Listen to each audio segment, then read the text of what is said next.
Hello, everybody. How are we doing today?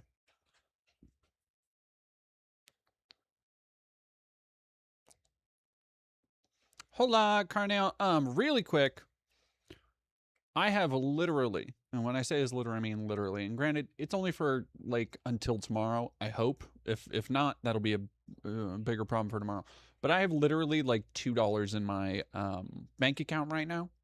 So if anybody would like to help with the Ko-fi link, any donations today, any like if you want to get a subscription, if you want to send a message, all that stuff, I would appreciate it going to the Ko-fi link, just because that way I don't have to wait a month and it can go right into our account so I don't overdraft. I don't think I will. Like, I want to be clear, this is not a life or death thing. I should fingers crossed get paid tomorrow. If I don't, that's, like I said, I'll deal with that later. But hope everybody is doing okay today. I have had it's been a whirlwind, weird couple of days, you know? Um, yeah, I have. I meant to get. I meant to have a edited video out by today. That obviously won't happen. I will have one out by hopefully tomorrow, Sunday at the latest. Wait, no, Friday. Tomorrow's Friday. Yeah, I'll have one out tomorrow. Okay. Um, if you couldn't tell, I've been scatterbrained. I lost a little bit of not a little bit of time, but I've just been very busy today, and it always happens when I have a busy writing day. Like today I went for a run too, and so got up, did my like wake up routine, worked out, went for a run, got back, sat down, and basically was nothing but like working until um like an hour or so ago, and then I like got ready and stuff to stream. It's all a fucking bummer. It's always a fucking bummer too, because like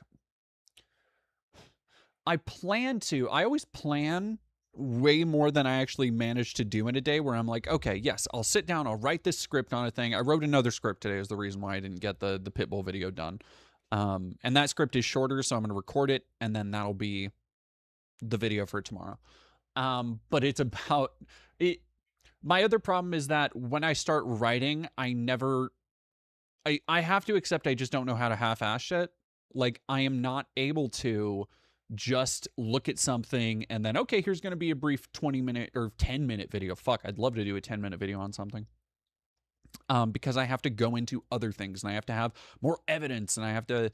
So I have this video that probably be like 20 something minutes long, about a recent person who came across my feed, who is a young conservative white girl who's doing the grift of identifying as trans black. And would you believe it's just trying to get in on the I identify as bullshit from those two chucklefuck WNBA people.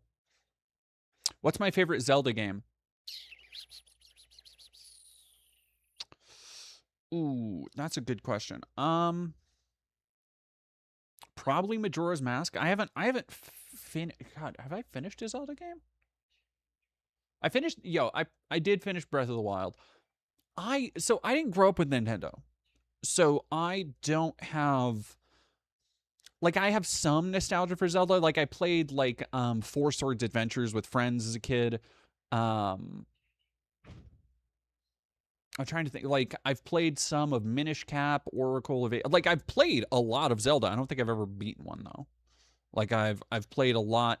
I played a decent. I got pretty far into Ocarina. Didn't beat it. I like Majora's Mask the most. I think. Like I think Majora's Mask is the most interesting to me. Like if you were to put all the Zeldas in a line and be like, oh yeah, Koa yelled out from the Koa heard Zelda and yelled out Spirit Tracks, which I can verify. Like I think Majora's is just the most like interesting to me, where a lot of them, and I get the appeal of it. I think a lot of them are beautiful, like amazing games. I don't have any disdain for Zelda, certainly. Um, but I think Majora's is the one that speaks to my weird sensibilities more than anything. Um, yeah, and a lot of the ones that I've wanted to play just aren't like haven't been on platforms that I've owned or they haven't re-released. So like Oracle of Ages and Season. No, not Oracle. Link Between Worlds. That was the one. And God, I think that was the 3DS one. That was one that looked neat. I didn't get to play it. I've never played Spirit Tracks. Was I Sega or PlayStation? So I was poor, is what I was growing up. So my gaming experience was 90% going over to friends' houses and then a little bit, just a skosh of like Game Boy Advance. So if I could play it on a Game Boy Advance or a shit ass Windows 95 computer, and this was like, 2000, 2002 era. It was pretty much just rocking with that until I turned 10 and my mom got me a PS2, during which time my only real games that I played were like, again, PS2 in 2005. So the 360 had just come out. PS2 had just gotten a price cut, which is how my mom was able to get one for me for like a Christmas special. And then all of I don't think my mom bought a single new game for the PS2 while I had it. And then I lost the PlayStation in a move, and it wouldn't be until 2008, 2009 when my grandparents got a 360 for me. 2D Sanctum, thank you. Oh my God. Jesus. 2D Sanctum, thank you so much for $50. Buy yourselves 2 90 capsules of Aleve and 3 Chardonnays to make it through these trying times. I'm not drinking, but I do appreciate it. Wow, DD, you look like a hot librarian. Thank you. I think. Draxus, you look pretty today. Thank you. Alexis Vandom. I don't know if they're Alexis Vandom. So are Ben and Matt only feuding on Twitter? Or are they trading blows on videos? I guarantee there's probably something going on behind the scenes. Thus far, the only actual fighting is Ben Shapiro calling out Matt, which is a... Oh, and let me look at that real quick. Awesome Stella. Thus far, it's just Ben, and we'll go over it all today. Ben has called out Matt for... Ooh. What is that? Is that a map?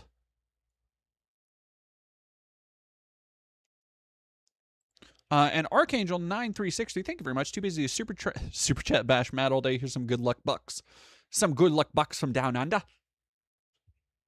I now have a pretty good vocal trick to snap into a Australian accent, and it's because there are these licorices at my local, like the bodega I go to, called Wiley Wallaby, and Wiley Wallaby are just the two perfect words to start doing a terrible American Australian accent. Every time I look at the packaging, I go, Wiley Wallaby. And for no reason. In case you wondered why I do so many voices, it's incessant. What do I think of the new Wolverine game discourse? I cannot, like... The GTA thing, because last week it was Wolverine discourse. This week it's the fucking Grand Theft Auto discourse. I have such a hard time giving a fuck about people and their minor complaints over fucking video games. Like, straight, I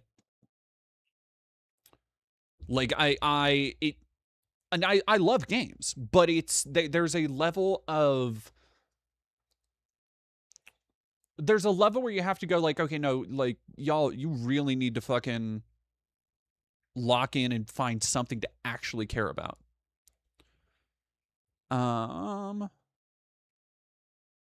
Red, keep crying about how the EDP documentary...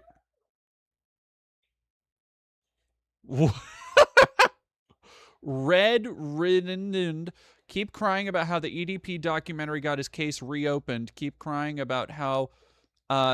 predator hunting is transphobic. I never said that.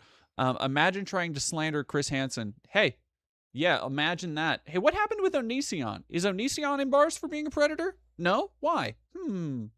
Schlepp and Ruben, you autogynophile. Schlepp and Ruben. Who the fuck is Schlepp? Are you talking about Dave Rubin? Also, don't think I ever said like why would I be mad that his case got reopened? I good. That's what I was fucking saying should happen, dog. Like EDP should be in jail. What are you talking about? And I'm relatively sure. I'm pretty sure I did not say that predator hunting is transphobic. And that like that's just making shit up at that point.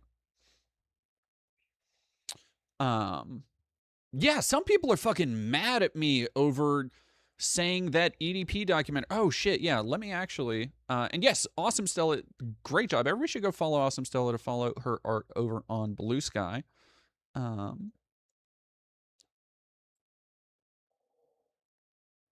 What's that you're saying? He was thrown out of court because it was entrapment? Interesting. Roblox YouTuber who tried to catch. Oh, okay. Roblox hunting groomers actually done his due diligence and working with law enforcement. Like, okay, I don't have a problem with that. Imagine slandering Schlepp, Glorp, and Flurp. Okay, I got a lady is sad because her ball. Oh, okay, yes, I'll be right back. You are fine. You are such a drama queen. Oh my god.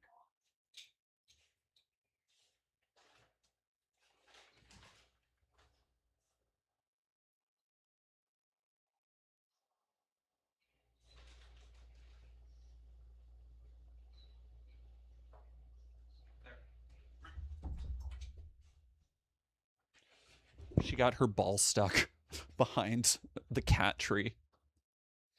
They banned for like, yeah, I don't have a problem with Schlepp. I don't know what I don't know from Schlepp, but I'm saying this is a from what I'm hearing, doesn't sound bad. But again, Chris Hansen is not the ideal. I don't know, man. I get the weirdest motherfuckers. I swear to God. Oh, what did I think of the Halo remake? I came around to it a little bit actually. When I started the Halo remake, I was not super jazzed, if I'm being honest. I had a lot of issues with the fact that okay, I came around to it when I had a bit of a revelation when I was like, God, they like changed nothing for the first half of the game. And then I realized like, oh, no, they changed nothing for the first half of the game. The iconic half of the game that everybody loves, that is filled with the most memorable moments from people's childhood, they changed nothing about that. Like I have a hard time. Like yeah, of course they didn't change fucking Silent Cartographer. Of course they didn't fucking change, Assault on the Control Room or fucking Pillar of Autumn. But then they tried to change and altered some stuff in the back half that I think is it's kind of a wash. I think it's fine. Are 90% of the levels still holdout missions? The library is still.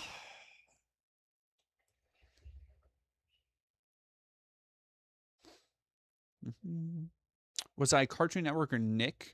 Oh, Cartoon Network all the way as a kid.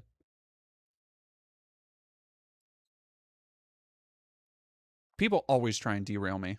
Ooh. Always be trying to derail me. What the fuck? Boomerang is crazy. Yo, where my Zuboomafu heads at? Where Dragon Tales represent. So we will get to the Matt Walsh, Ben Shapiro thing. I want to talk about what the fuck happened in Florida.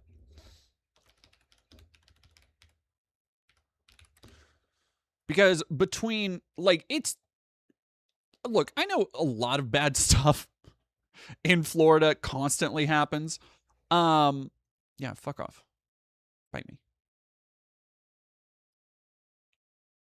But good God.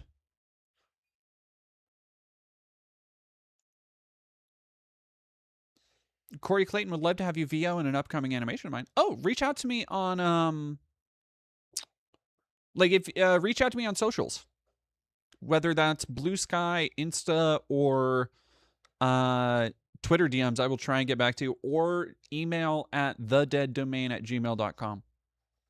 Yes, I am going to play Silent Hill Townfall. Of course. Of course. What happened in Florida? So we just, yeah, Mrs. Camp Perry. We just got done. I believe it was it Monday, Tuesday was the Florida primary where they decided the Republican fucking nominees. Desert Jacket, thank you for $2. PBS Kids stand up. Hell yeah. Hell yeah. Cyber Chase, yeah. Between the Lions. Hell yeah. Between the Lions was great. Yeah, Dragon Tales. Dragon Tales was my shit as a kid. And yeah, Zubumafu was pretty big. God, what was the other one? There were a bunch of them. Cyber Chase. Cyber Chase. Fuck yeah, Cyber Chase. I remember really liking Cyber Chase. While the candidate so these two chuckle fucks, James Fishback, the just embarrassing Groiper smear, whose website, I wonder if his fucking website's still up.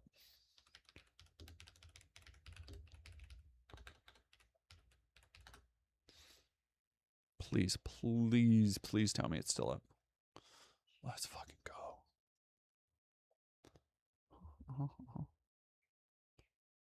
Did he take off the endorsements? Paying for our platform.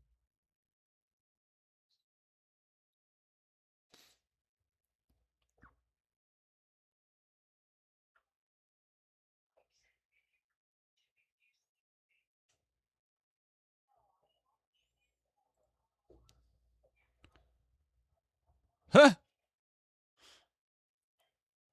What the fuck? You could just add any endorsement? That's fucking funny. Volunteer.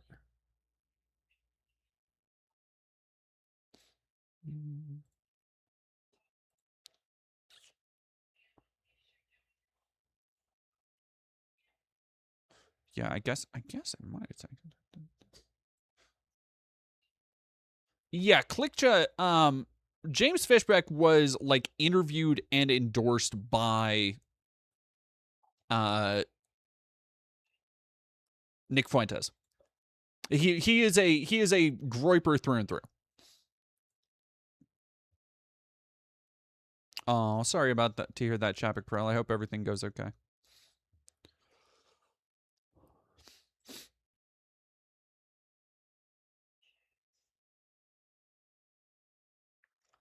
And then Dan Blazarian is an actual fucking Nazi, which is funny in a way because one of the things that these contests between like Groipers and white supremacists and then just like rabid Zionist conservatives like Randy Fine brings into contrast is that there's like almost no real difference between rabid, violent anti-Semites and non-anti-Semites outside of that one issue.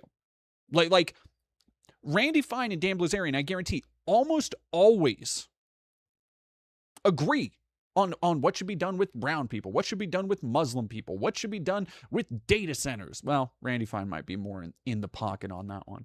What should be done about queer people, trans people, teaching your kids, all this other shit. They agree on everything, but then it comes down to just one side being terminally unable to let go of a conspiracy about one group ruining the world, and then the other one is like, no, it's not Jews, it's Muslims that are ruining the world. And that's just like, they're so fucking dumb that this is the shit they spend time on. It's like I keep seeing in the wake of Fishback. In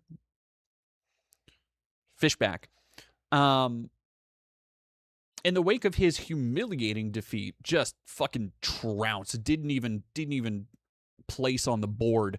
That's what, again, people were kind of hand-wringing about how, James Fishback is really, really winning in college districts where there's generally some low voter engagement, and that means that the terminally locked in groypers who go to those colleges showed up more than people who weren't going to show up anyway.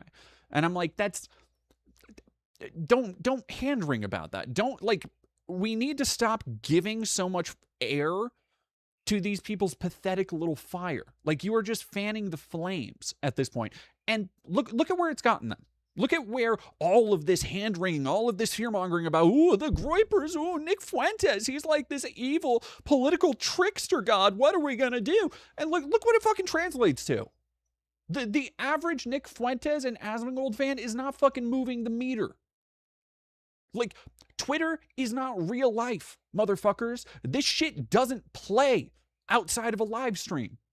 Talking about how we're gonna name the Jew and we're gonna blame it all on this, and we're gonna have somebody who's not afraid to fight back, and nobody gives a fuck. And in fact, it makes you look like an antisocial dumbass.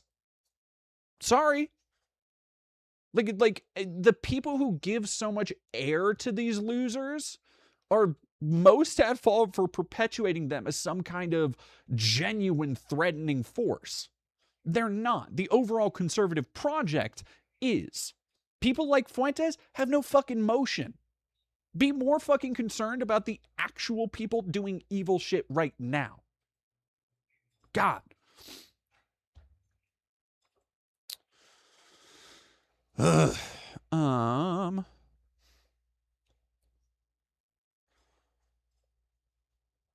Thank you very much, Corey Clayton. I will DM Instagram. Let me write that down real quick so I remember.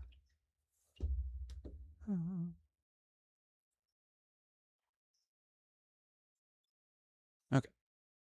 Oh, God damn it. I was so excited I like threw the pen cap off and now I can't find it. There it is. Oh, hell yeah, Lane Kaplan. How'd that go? You kept while the candidates engaged in extremist rhetoric, that isn't necessarily what drew voters to them. Tuesday night's primary results in Florida provided a Rorschach test for those following the rise of anti-Semitism in American politics. Although they came up far short of winning, candidates who have waded into anti-Semitic tropes or even embraced explicit Jew hatred did receive double-digit vote shares. In the gubernatorial primary, businessman James Fishback took home over 177,000 votes, enough for about 10% in his loss to Byron Donalds, who ran away with the victory thanks in part to his endorsement from Trump. Fishback tapped into dissatisfaction among younger Republicans over their party's support for Israel and the foreign aid Congress has continually given to the Jewish state, while many Americans have difficulty affording a home or finding a job. God, wouldn't it be fucking great if we had Democrats that were willing to do that? Wouldn't it be great if the DNC was able to do that? Totally real cat girl. Thank you for $2. You're going into the soup. It has to be done. Jake GB, thank you for $10. I disagree to an extent. Never, ever in a million years, ever dare to underestimate the threat that an extremely large amount of stupid people can pose to political stability and societal order. Okay, yes, I would agree with you. I would say that this is a little bit different than that, though, because, like, this is another vector for ultimately the same ideas, the same ideology, the same kind of ethnocentric campaigns and ideas and nationalism and jingoism that are being enforced by people like Miller, by people like Hegseth, by people like Hegseth has a fucking Deus Volt tattoo. So I think it's less about saying that, oh, they will never be a threat, and more that, no, the people like this already are a threat. We just need to actually be, like, getting their asses out of here. Mayflower Gold Vesper, just want to say you look very pretty today. Thank you.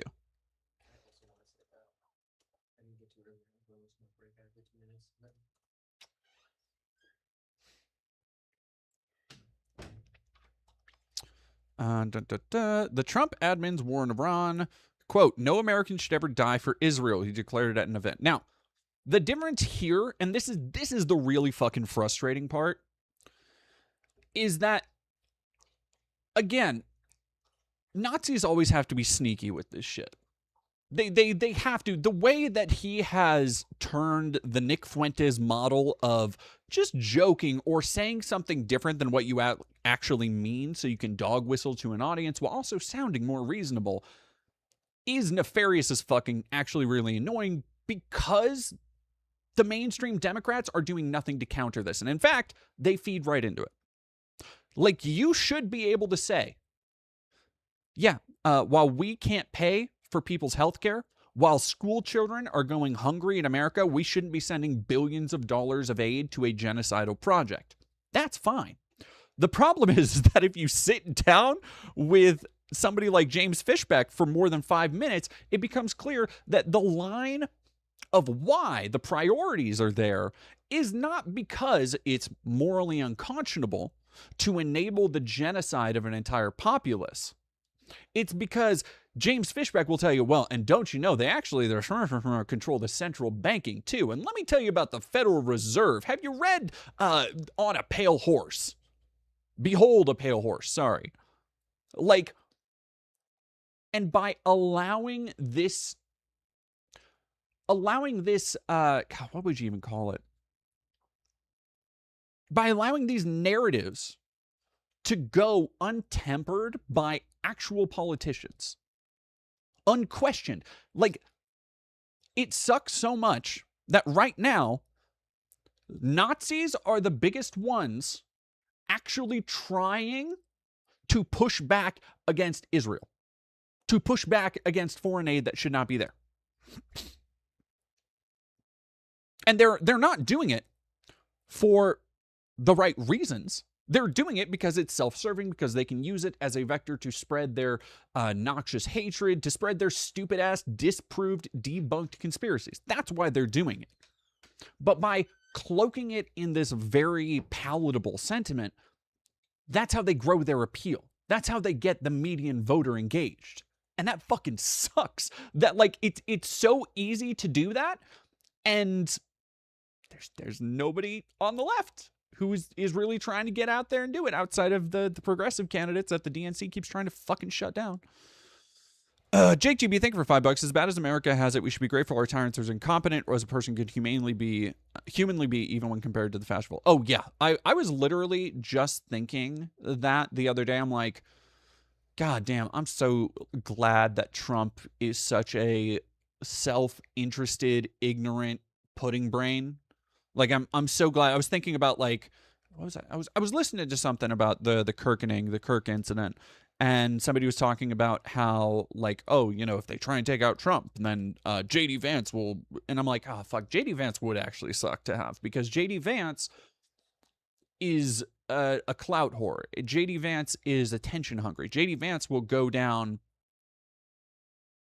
like, will do basically anything if it makes him more popular, and that is far more insidious and dangerous, I feel, than somebody like Trump, who like doesn't really give a fuck what anybody else thinks. Yeah, and Mrs. Camp Perry, the upside is that JD Vance doesn't have a cult following. Like, he's kind of pretty unlikable, and I think that would definitely work against him. The most dangerous person I could see getting, and thankfully I think they're far enough away that we don't necessarily have to worry about it, but the most dangerous people I could see being in charge are people like Miller and Hegseth, where Hegseth is a meat-headed idiot, but he genuinely does believe in bullshit like, oh, we're at a modern Christian crusade. Like, he literally wrote a book called The Christian Crusade. And then Miller is and has been the most nefarious person in the administration. It's not a fucking competition. Ugh. GST077, thank you for $2. Jesus loves all trans, cis, and everything betwixt. Oh, thank you.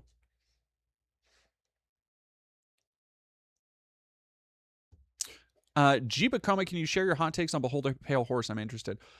It's been a minute since I read it, because I read it for the anti-Semitism video that I need to still read, edit, and re-upload. I did so much reading for that, because I read Behold a Pale Horse. I read the Luxor Report, which is like the big, everybody who disproves the Holocaust. Fucking Fuentes has talked about the Luxor Report, and it's just absolute garbage bunk pseudoscience. That was fucking torn to shreds back in the day, but Nazis still use it because I don't really care.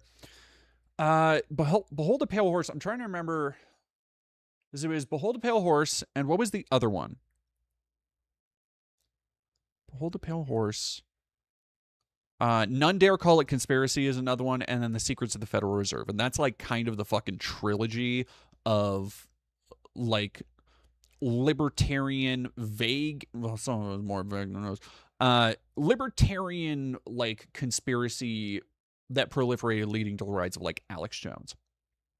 I don't remember thinking any of them were particularly good or engaging, and a lot of them rely on the same kind of methodology, which is to tie multiple things together with just usually very thin connections. It's usually a lot about this person talked to this person, or this person went to high school with this person. It's the same shit. Somebody just tried to do it with fucking Hassan, where they were like, Hassan's friend's brother had an internship at something that has a CIA contract. And it's like,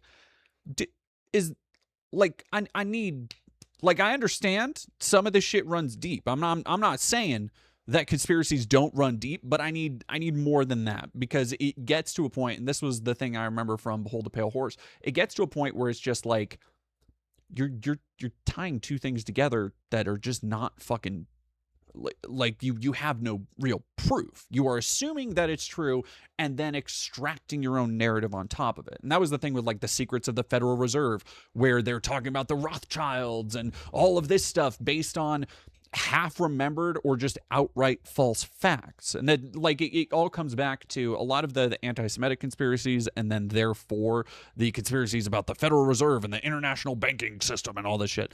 A lot of it comes back to what the fuck was the Russian what was the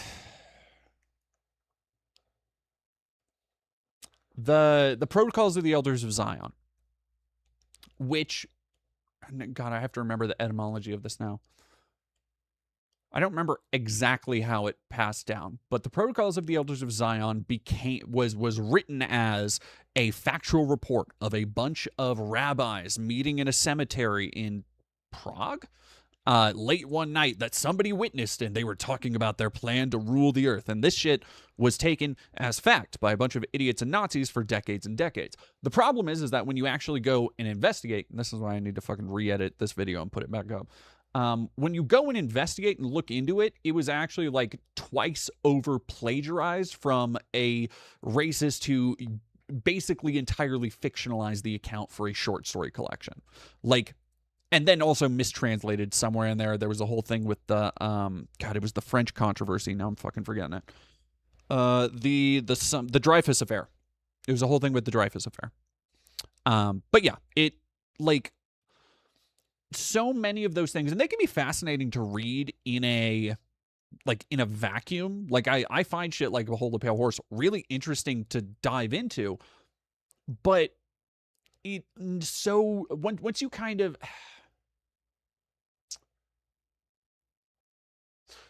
you know what it is? It's when you've watched a special effects documentary on something, right? Like, you watch a movie, and if there's a crazy physical special effect, and you're like, fuck, how, like a John Woo film or something, you're like, how the fuck did they shoot that without anybody dying? That's crazy. And then you watch the making of, and you're like, oh, okay, so they put the camera here, they did this, or this part was filled with, latex, or this was foam, or whatever. And then when you revisit it, it's not that it's less impressive. It's just you know how the sausage is made. You're like, okay, no, yeah, I get it. It's not convincing me it's real. I get it. The Okhrana. Yes, the Russian secret police. Yes. Science communicator Milo Rossi once said, you don't need to invent an invisible shadow government to hate on. You can, yeah, see, Jake GB, thank you for $5. That's the thing that really gets me, is that, like, the annoying thing about all these conspiracies is, and especially during Trump's second term, where we know now as a fact, it has been reported, it has been verified how much money Trump's administration, how much money their family are bringing in from shit like their crypto, and how their crypto ventures have links to other governments like China, like Saudi Arabia, like the Emirates. We don't need a conspiracy about how fucked up and incestuous all of this power is across the world. It's out in the open. And the thing that Trump has realized is that you can just kind of be blatant with this shit and nobody, like, you don't need to really hide it. Who gives a fuck? Because you can just say, oh no, actually it's Iran, it's Venezuela. Oh, look at like, it's incredibly frustrating because trying to tell people that no.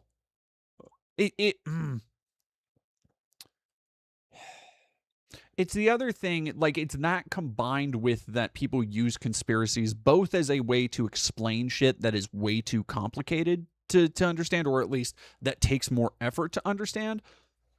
But it's also that people want the QAnon impact on our media brains and consumption has been pervasive in a way I don't think people have really reckoned, or maybe never will reckon with it. Because QAnon, for a long time and for a lot of libs, was this thing that you can kind of look at in the distance and laugh at as, oh, look at how fucking ridiculous it is. Look at how these people think Trump is helping do whatever. They're fighting human traffickers. Oh, that's crazy. But it did in many ways legitimize. Hey, what the hell, dog? What are you doing? What did you do that for? Knocked over my Xbox.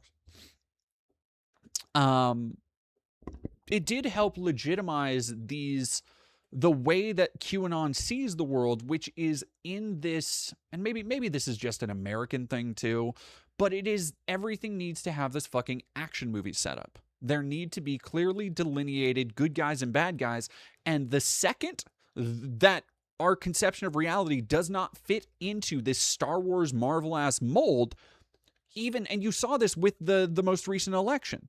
It is not something that you can just lay out to socioeconomic instability, the fact that Kamala was a bad candidate, mass support for Gaza compared to the DNC ignoring it. It's no. It can't be that. Immediately it was, oh, Elon Musk started working with the satellites. Oh no. Like, the Blue Anon shit was kind of blackpilling for me because it's like, oh, yeah, this shit's just gonna fucking keep happening forever now, right?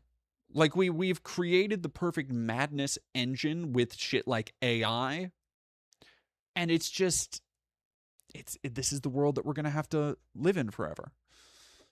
2D Sanctum, thank you very much for $5. Trump has to be suffering from dementia or some form of cognitive decline. Only reason we aren't in World War III, I think. I hope, but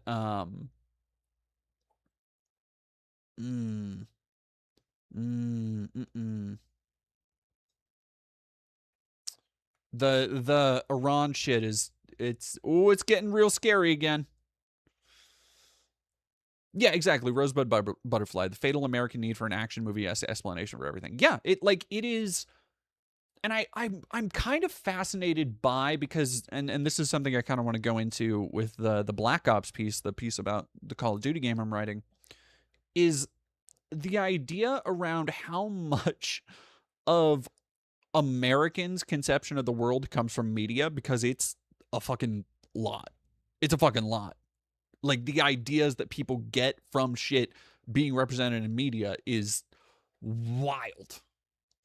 And like, now we've given people the tools to just make their own media, to just make their own, like, after spending over a decade, after creating this society where Intel operations have worked hand in hand with Hollywood for multiple decades to convince everybody of narratives about, and not even necessarily stuff that's like universally positive, but they have a hand in shit like Zero Dark 30. They have a hand in shit like The Hurt Locker and American Sniper, where they are depicting these narratives of ultimately valorous, but still conflicted and still morally gray. It's this concession that people will put into these big budget military films to say, like, well, we don't always, what we do isn't easy, but it needs to be done to protect everybody, and all that bullshit.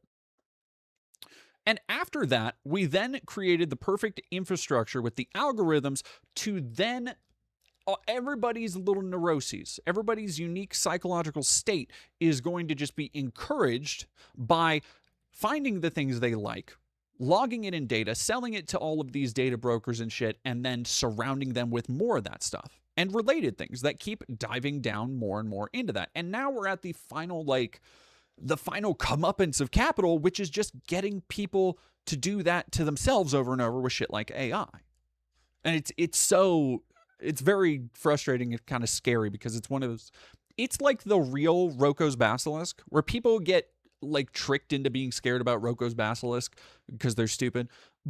But it actually is like the circular thing of capital, of the simulacrum, of these worlds that we create for ourselves, of what people perceive reality to be, that just continues eating its own tail over and over. And you sit there, and most people sit there and think, and especially I'm sure people in the chat are like, yeah, but I'm not like that. And then you see somebody really going through the throes of it, and you're like, yeah, but I'm not like that. But then the next time you look at something on a phone, or the next time you take something at face value, or the next time you're like, oh gosh, I didn't fact check that, you realize how much everybody is affected.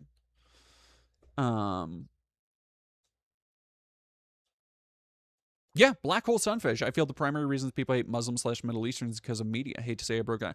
I don't know about the primary, but I think like it really was enforced. What was I playing? Oh God, yeah.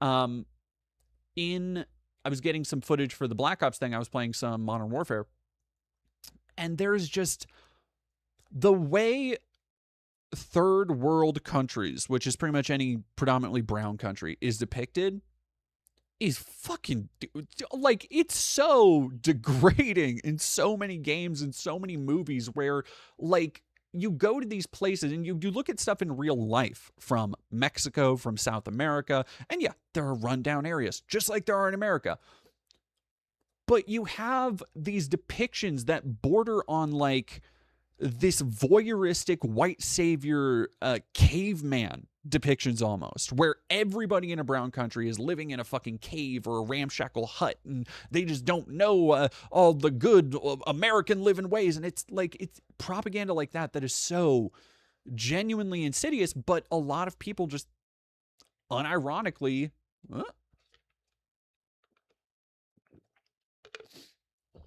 yeah, Rosebud Butterfly. It's the Mexican movie filter. Like, that's a real fucking thing. And it's wild to see when you see it in action. It's fucking nuts. There's some food in chat to play with. Who?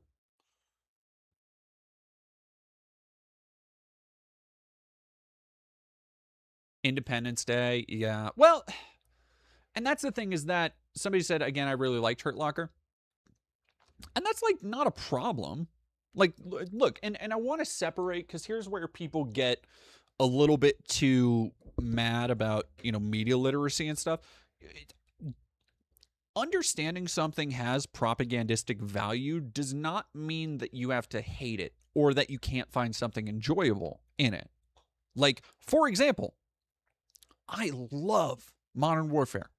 Even playing through Black Ops, even as I am logging all of this stuff and I'm researching all of these horrible war crimes and the fucking heinous shit that the narrative of this game is kind of intending to paint over in the minds of the impressionable American youths that are going to play it, even playing through it, I still love it as a game. I still love it as a core, like a pulp spy 60s story. That does not mean I can't enjoy it, but it also doesn't mean that I can't see the harm that it's done. It's kind of like when people talk about movies like Gone with the Wind. Like, you can say Gone with the Wind is a racist fucking movie. This is true. It perpetuates racist attitudes. It builds off a lot of racist attitudes. At the same time, you can still say it is also objectively a well-crafted and well-made movie. And both things can be true.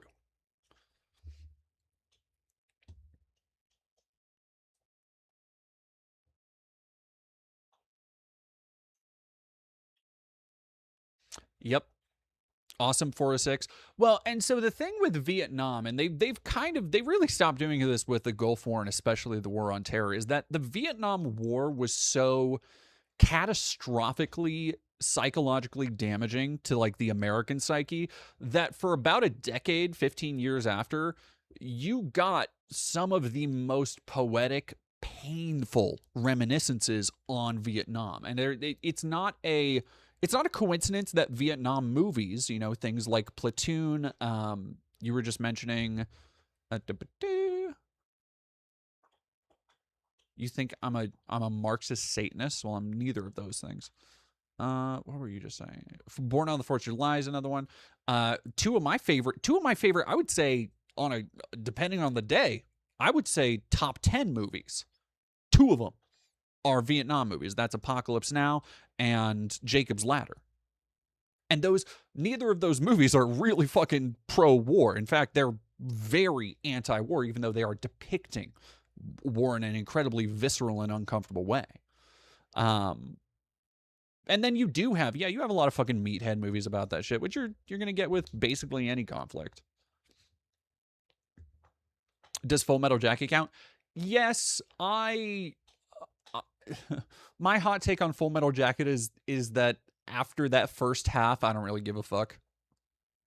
Like I like the first half of Full Metal Jacket, hype, like a perfect film up until they get deployed, and then I'm like, It's ironically, it's also the same with the Bill Murray movie Stripes.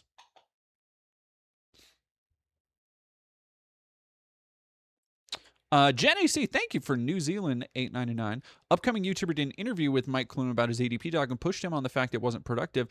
Yeah, Steve actually reached out to me to see if I meant to put that on the docket. Thank you for reminding me. Steve reached out to me on Twitter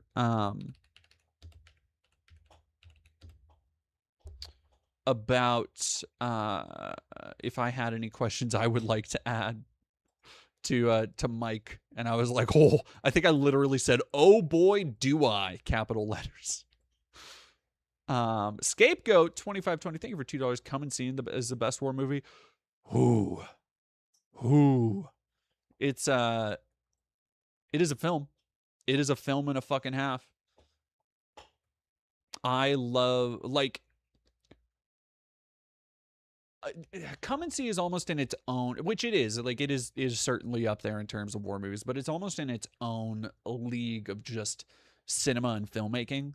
I would put that right up there with like Grave of the Fireflies, which is again not quite a war movie, but kind of a war movie, and then The Act of Killing, which is a really hard to watch documentary, but woof, rough.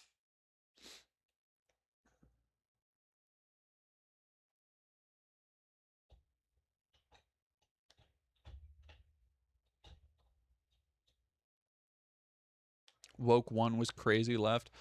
I do not give like the Woke One shit. First off, so the problem, I haven't really engaged much with the whole like, oh, we're gonna do the Woke One this, Woke One that. It's because it's one of those things where on its face, I know everybody has an entirely different definition of what Woke One meant to them. Because everybody like it's just this little kaleidoscope that you can kind of see the issues you had with Woke One, whatever perceived issues those were. And I don't really like I kind of don't care really.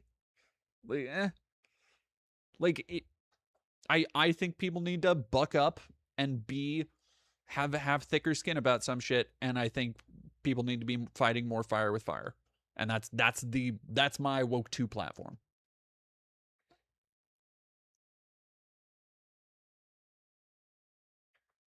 Sorry, I am checking the chat really quick.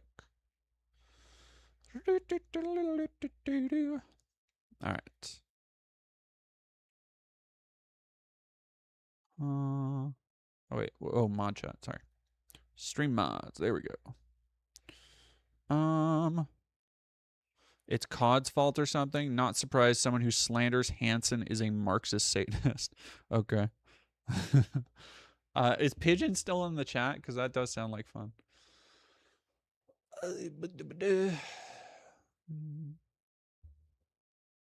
DD for president of Woke 2? Absolutely.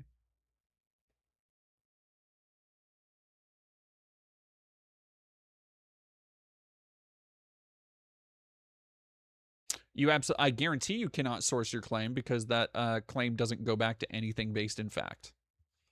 I needed to. I think I forgot to put that in the Citizen Vigilante video because that was a thing that went. Fayin, have I heard of the Misha Petrov situation? Girl, I just finished writing and recording a script on that dumb, dumb, dumb, dummy, dumb, dumb, dumb, dumb, dumb, dumb. JGB, holy shit, thank you so much for $20. Laws need to state that AI generated media ought to have a watermark. Yes. Removing the watermark should result in 2 years of reform through labor per watermark tamper. New law enforcement agencies should be made to police AI, in my opinion. I would actually agree. Well, I guess law enforcement would come with a regulatory body of some degree. I wouldn't necessarily frame it as law enforcement, but I think it needs to be in the same way that we have entire investigative agencies dedicated to the Treasury. We fucking need that yesterday for AI. But that, again, I don't think it will happen.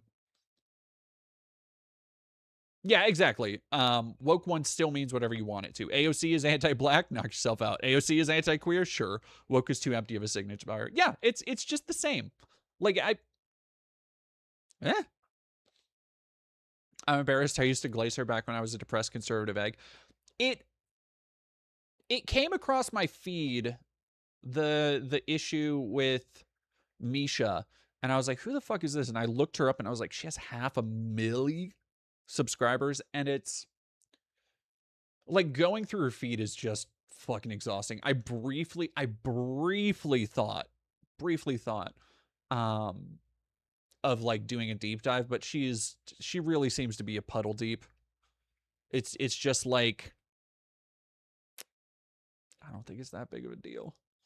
I mean, like it is that big of a deal, but I don't think it's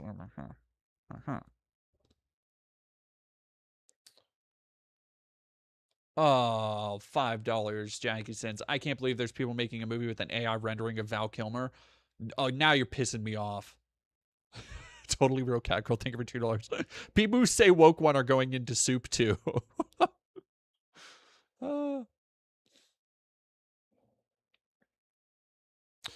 Black Clover, Misha, Black Cover 95. Misha Petrov is a YouTuber. Well, she is a YouTuber, but she's like a knockoff Blair White kind of, except she's a cis woman, so I guess.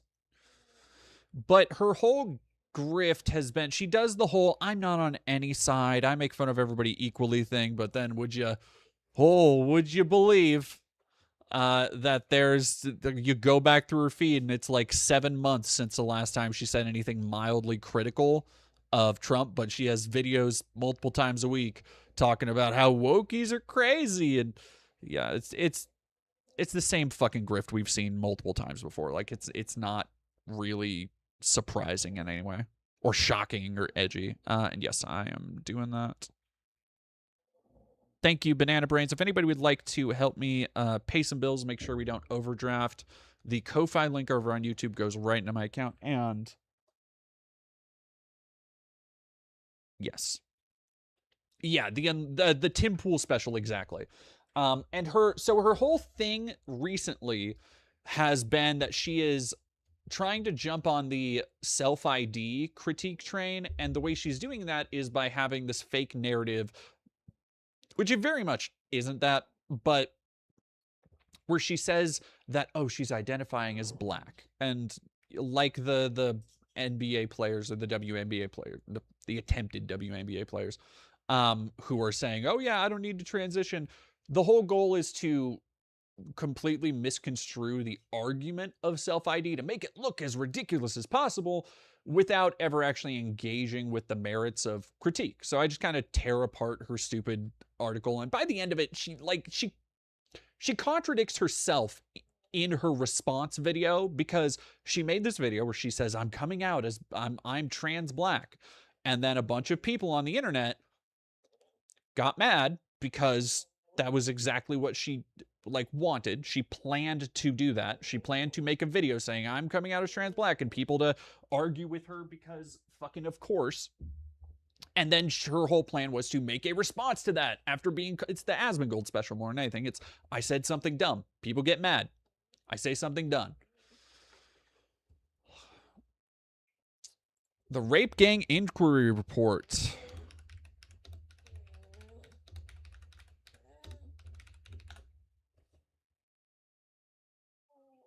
Squarespace. Independent. The UK Parliament one? Oh, interesting. Motion text. Squarespace. Okay, well that's very official. Where's this the grooming gang scandal? Oh, here we go. 90s and 2000s. Here we go.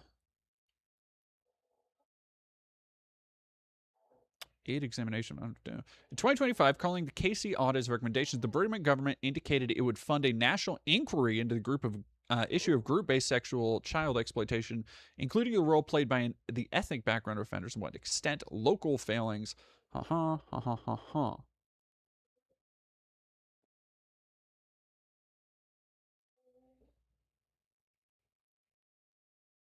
Oh, Stu Peters, you say? Interesting. Give me 1 second.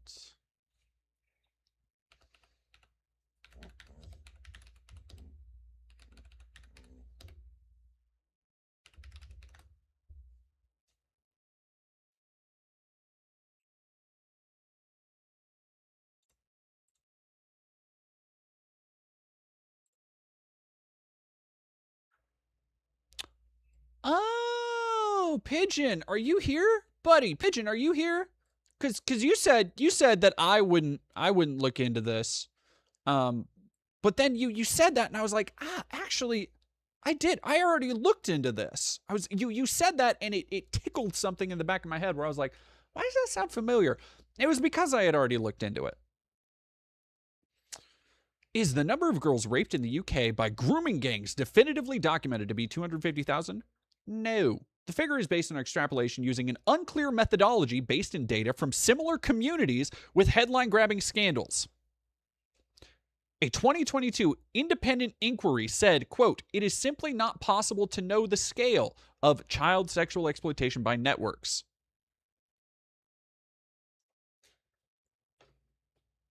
All right, give me a second. I need to feed lady really quick. Hello.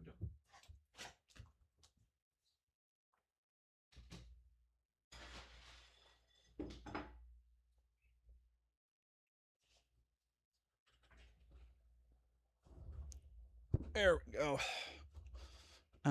Survivor. This is what the post looked like.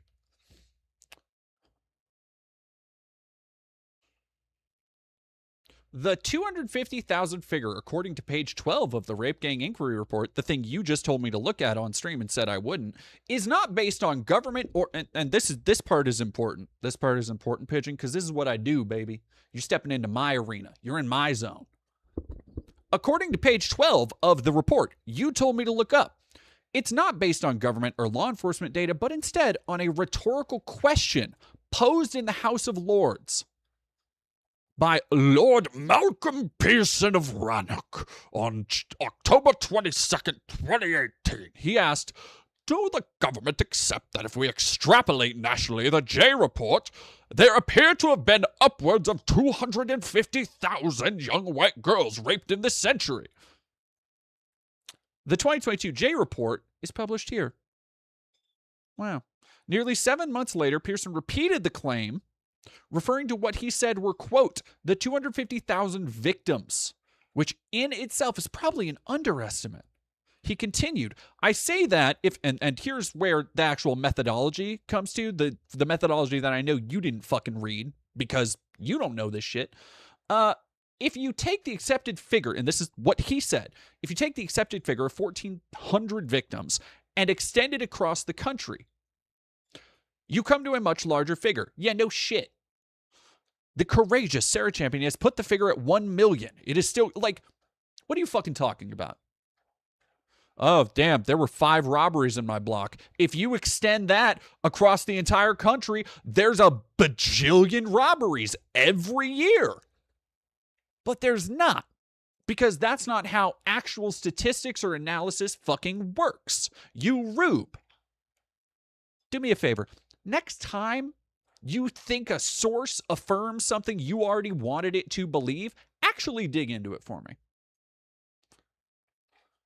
Yeah, the source is, I made it the fuck up. Conservative estimate. is that approximately 1,400 were sexually exploited between 1997 and 2013. How the 250,000 figure, or the 1 million number, was calculated is unclear. Pearson did not explain.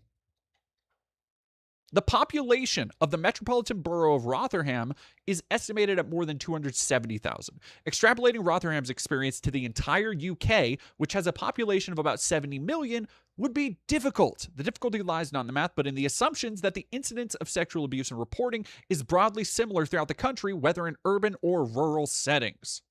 The data also does not include a breakdown by gender. It is unknown how many of the 1,400 children were girls. The figure of 250,000 could be too high or too low because there's no national figure. The J report in its prevalence section stated that criminal justice data does not capture the full scope of such crimes.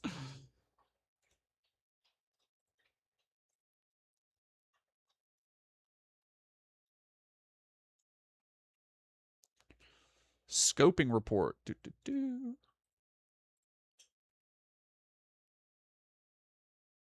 Oh, yeah. Yes, please. Here's part of it from 2018.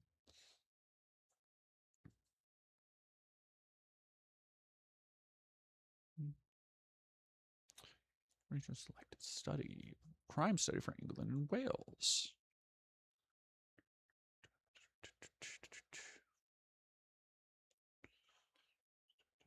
This seems more just like a overall exploitation document.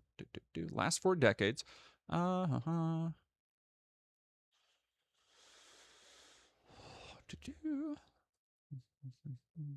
Jesus.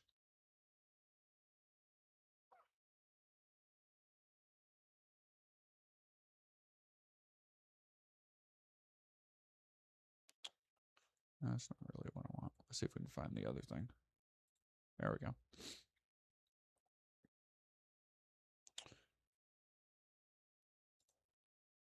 Oh, let me see the archive. There we go.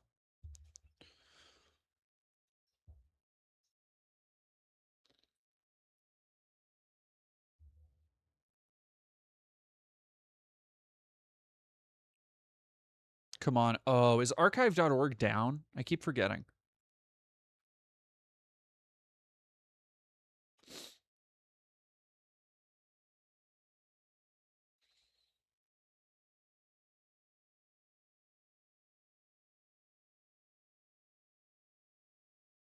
God damn you. God damn you, archive.org.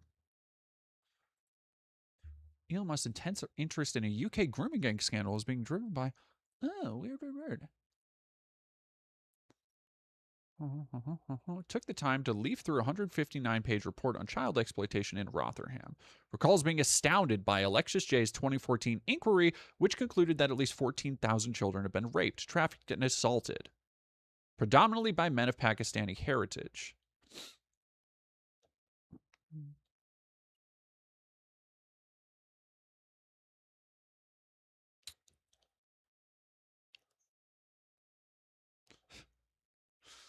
Grooming gangs, Britain shamed. Jesus Christ.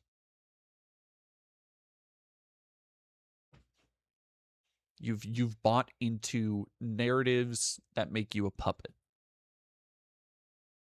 What has he said? Has he said anything? I haven't seen him.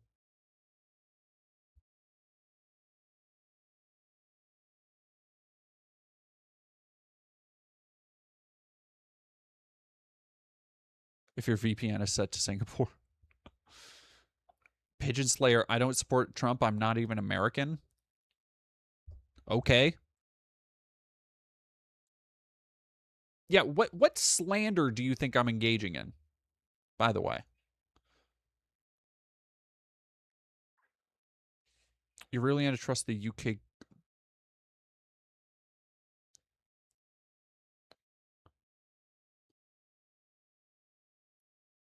You're really going to trust the UK government? Okay, so let me get this straight. The report, which is based on information from the UK government, the one that you say affirms your worldview, is now all of a sudden that it doesn't say the thing you said it said, saying, well, are you really going to trust the UK government? As opposed to what? All of the data that was extrapolated, about 250,000, was based on that report. It was wrongfully extrapolated, but it was based upon that. Like, what? Is all of your beliefs just based on fucking vibes? Like, no, I'm not going to trust the UK government. But, like, do you have a better source?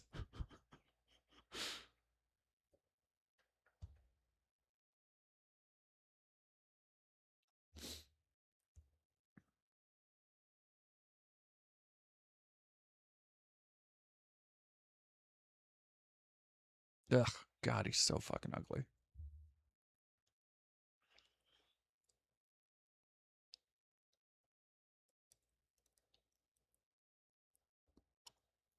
Ugh. Overview of crimes. The 1970s is when immigrant rape gangs first began tormenting girls of Britain. However, the British newspaper archive reveals that the first recorded case of specifically Pakistani gangs date back to 1955.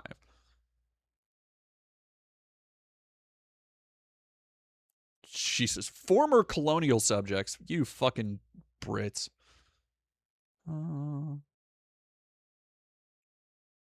Non-trivial numbers under the Nationality Act of 1948. The start of orchestrated mass migration. Like, come on, man. There's enough dog whistles here to get a whole pound barking. Yeah, what was the slander? Bringing up Trump when we were talking about UK dead domain slander. What was the slander? He fucking botched like several investigations.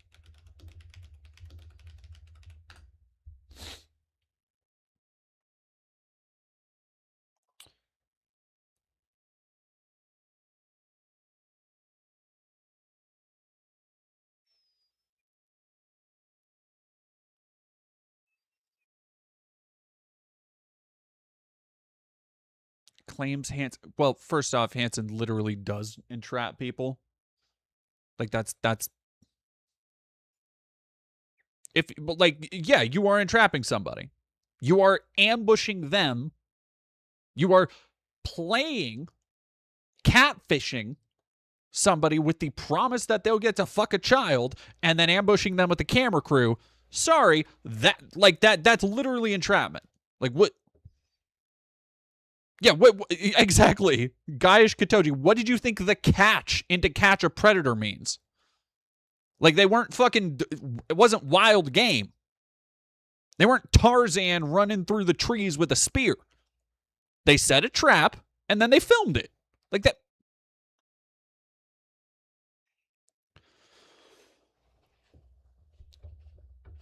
Reddit as a source is very reliable indeed. Do you see me using Reddit as a fucking source? What is... I don't get it, man. Oh, Pack 1996. Thank you for $5. Speaking of Elon, my governor is selling off our beautiful wetlands so Elon can build a fucking SpaceX launch site. I loathe him so much.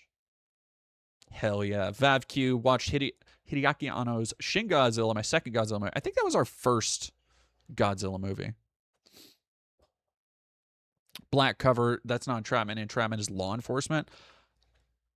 I'm going to say, like, it's okay. Let me put it this way.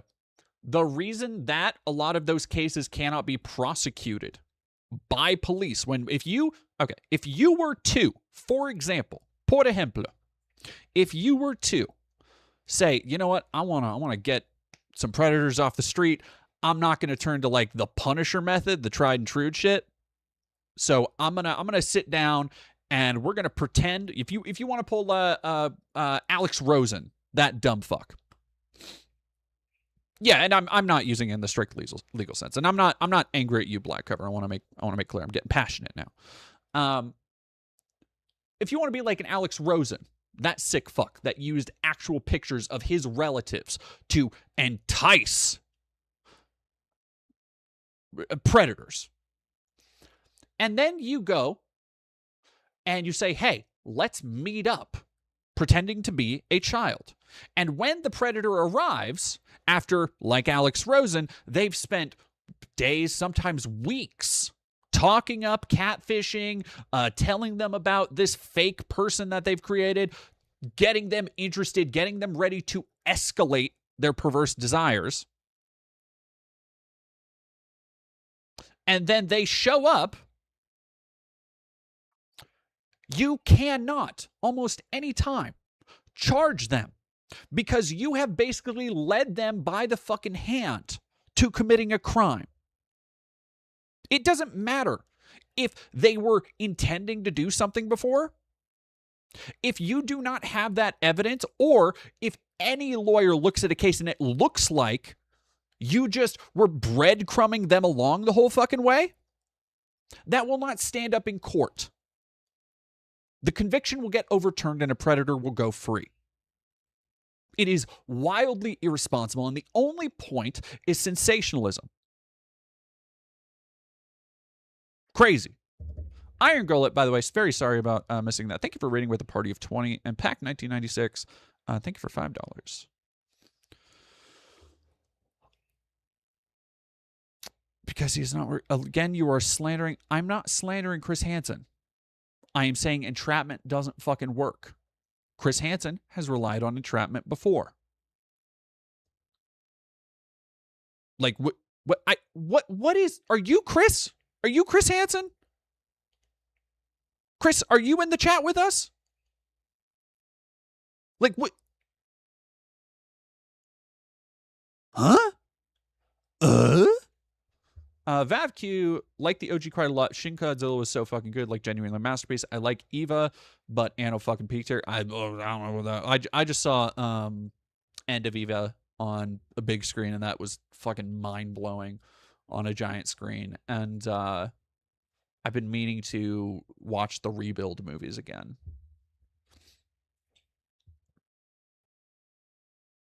Oh yeah, you're a good black cover.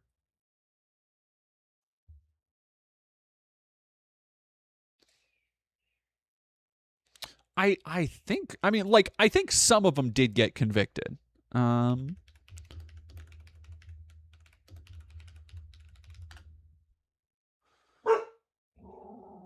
Jesus. Resulted in approximately 120 convictions out of roughly 200 indictments. Dozens of individuals caught during the broadcast feed face criminal charges.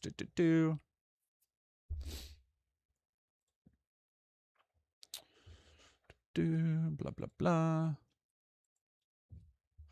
Captured in a sting on TV show nearly 20 years ago, has been arrested again.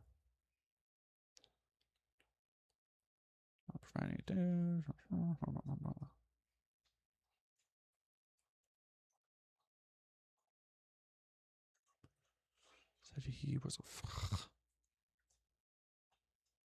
well, that's not fucking helpful. Where's the other? There we go. That's more than not, but that's also like damn near 50%. That's like what, a 35% difference? 40 something percent?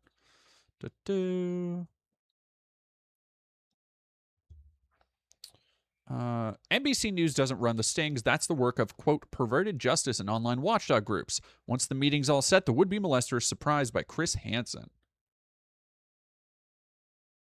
When was this? This was 2007. So prime time. Literally prime time.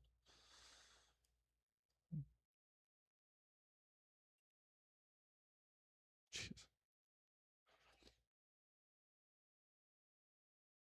Oh, this was an interview with Chris Hansen.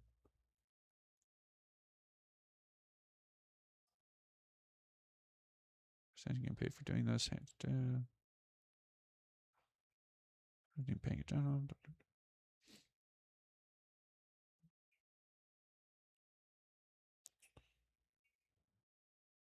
I think a lot of these people, it's the first time they've ever responded to anything like this. To be a national dialogue, why so many Americans? Hey, that's fucking true.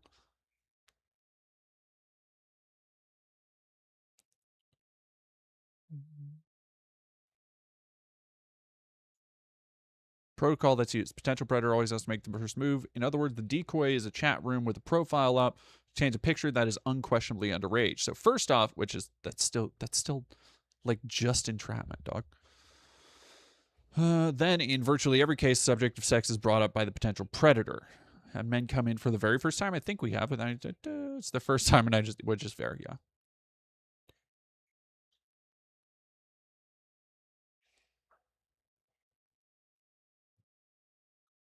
Dateline haven't so much covered a story as created one. In the process, it's further compromised the barrier between reports and cops that is central to the mission of journalism. If humiliating perverts and needlessly terrifying parents is the best use of news magazine can make of hours of primetime TV, perhaps they should be allowed to die and time given over to the blood sport of reality programming. I think the most troubling aspect of the show, or one of the most troubling aspects, is its close cooperation with law enforcement. Originally, in the first two programs, they didn't have arrests, and I think that was troubling to viewers. They desperately wanted these guys picked up, so they changed the format, started working with police. I think that all, which is, I didn't even really think about it from this angle, but is also true. Anyone interested in journalism has to be troubled with too much close coordination between a news division and law enforcement. So it's not so much of reporting of the news as sort of creating of a sting operation like police themselves might do.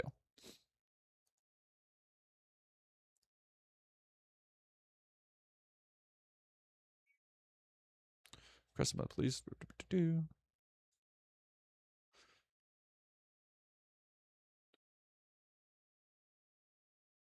Absolutely investigative techniques. That's new.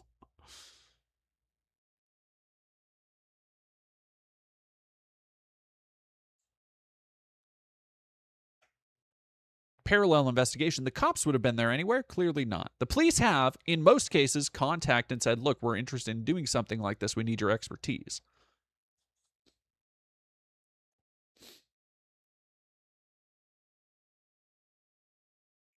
All right, so this is the person who's criticizing him. Sorry, now I'm just reading this. Now I'm locked in. I'm just reading the fucking interview from 2007. My focus was really on whether or not this was the sort of operation the journalists or news division should be involved in. Sort of internet watchdog groups. Should Dateline NBC, blah, blah, blah. Police for a stinger operation, but traditionally not the kind of things we see in journalism. Chris is right to point out, though, that there are undercover operations that go on, and some very famous journalistic undercover operations that have happened in the past. But I think that journalists always view that with a little bit of caution. Always use it as a last resort when there's simply no other way to report the story. I don't think that's the case with internet child or underage sex solicitation. There are other ways to do the story.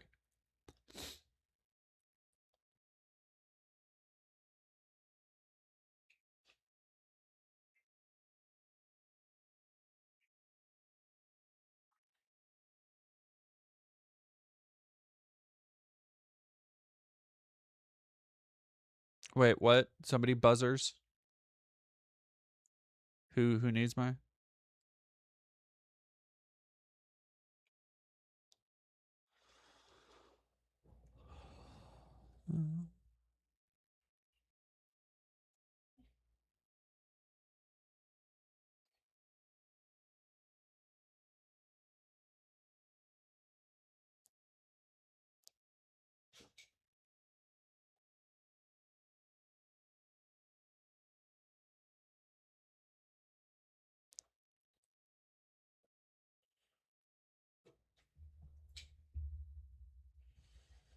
This kind of feels like a glazing piece, honestly.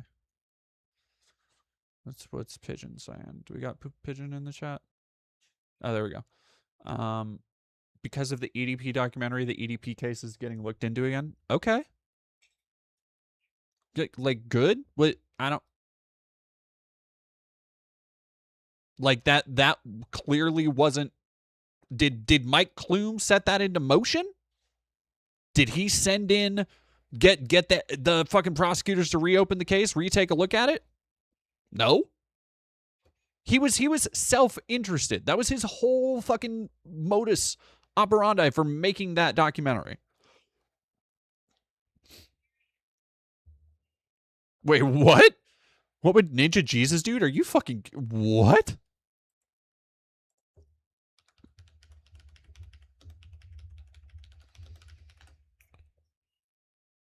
Order for specific aggravated sex crimes against minors. I mean, I have a hard time.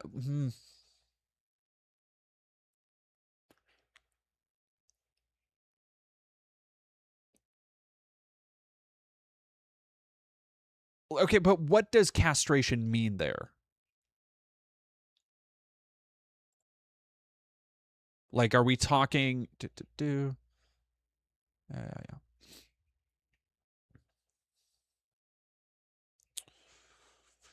Gaps in law as well as the informed consent issues could raise ethical concern. Yeah, no shit.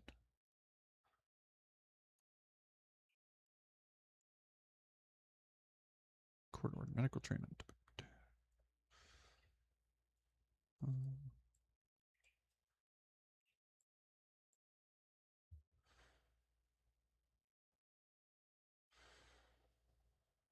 Abstract 2024. Facing a all right. Under the law, offender refuses to submit to the procedure. Court's orders contingent on blah blah blah. The statutory language is vague, does not clearly define who serves as an expert. Well, I'm more like I want to know what it actually means. Ethics, integrity, AMA, all that shit. Because like chemical castration is pretty self-explanatory, but bringing up 11th century BCE is not a great start. But orchiectomy.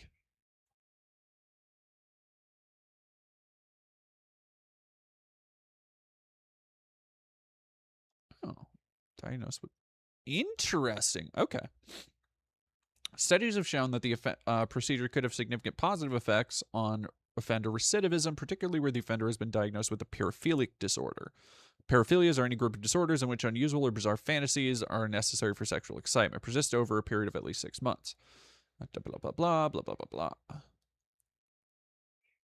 Decrease may improve offenders' ability to maintain self-control. Surgical castration, surprisingly, renewed interest, blah. I mean,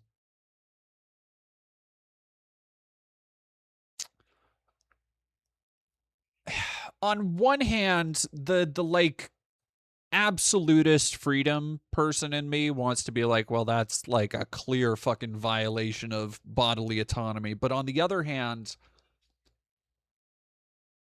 yeah, exactly. State age looks like an awful lot like eugenics. But on the other hand, it's not being done to like, but God, I don't know. That's a fucking hard philosophical question. Like, if it's not being done with the intent of culling like a genetic a gene pool, essentially, like it's not being done with the intent of like, oh, these fuckers did a crime, so now they'll never have kids, which is like that would be eugenics. It is based in the fact that doing this reduces, ostensibly, according to as they're claiming, studies, ostensibly reduces recidivism. So if we're not going to just execute people who do these crimes, then I feel like that's probably the second best. I guess. Like, I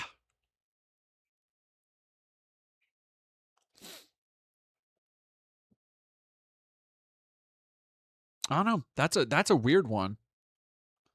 Yeah, exactly. Regis Mock. I think it's one of those things that you have to take it in a vacuum because it is very obviously the kind of like you can apply several slippery slopes from where, okay, if we seed that, which fucking Louisiana has it on the books, so it's been seeded, but like if you seed that line, where does it stop? And especially with the people, like who will use that justification for something worse down the road? What the Schlep is Zog because what the fuck are you talking? Hold on. What are you talking about the Zog in my chat for, Pigeon? Don't piss me off. I see I've reached the Schlep is Zog because catching pedophiles is Jewish and Zionist? What the fuck are you talking about? Side of the political Say hi to Bad Empanada for me. Okay. Oh, man. You clearly don't know about my history with Bad Empanada. That's fucking funny. I haven't seen anybody calling. Like, what are you fucking talking about, Zog, bro?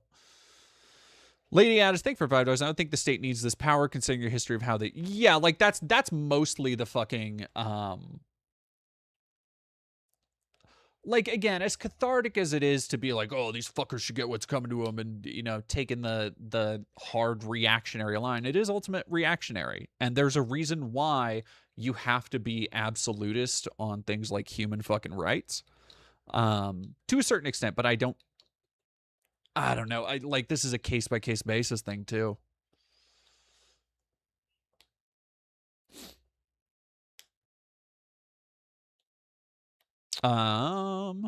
Yeah, that's rough. That's rough. That's scary. That's bad. But anyway, let's get back to. Goddamn, we're an hour and a half, and I haven't touched anything. Whatever. Jake Lang is just Jake Lang is a motherfucker that should be not walking out. And okay, here's the thing. I don't know how Jake Lang manages to still be out of prison. Well, chain gangs is slave labor.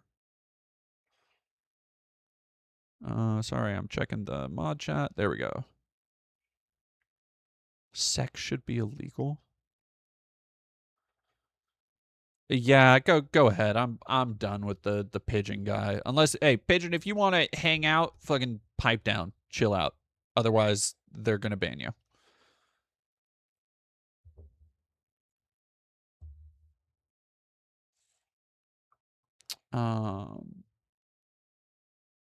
Yeah, man, Jake, like, Nullifier Pro. I try not to be. I try not to be too conspiratorial when it comes to, like, oh, this person's an op, this person's a fed, this person this, blah, blah, blah, blah. Because it's so easy to just be like, oh, the person I don't like is a fucking glowy. Because, like, it's become this reflexive thing. Every fucking buddy gets called an op. Hassan gets called an op. Destiny gets called an op. Bad Empanada, Nick Fuentes. Doesn't fucking matter. Everybody gets called an op. Doesn't matter.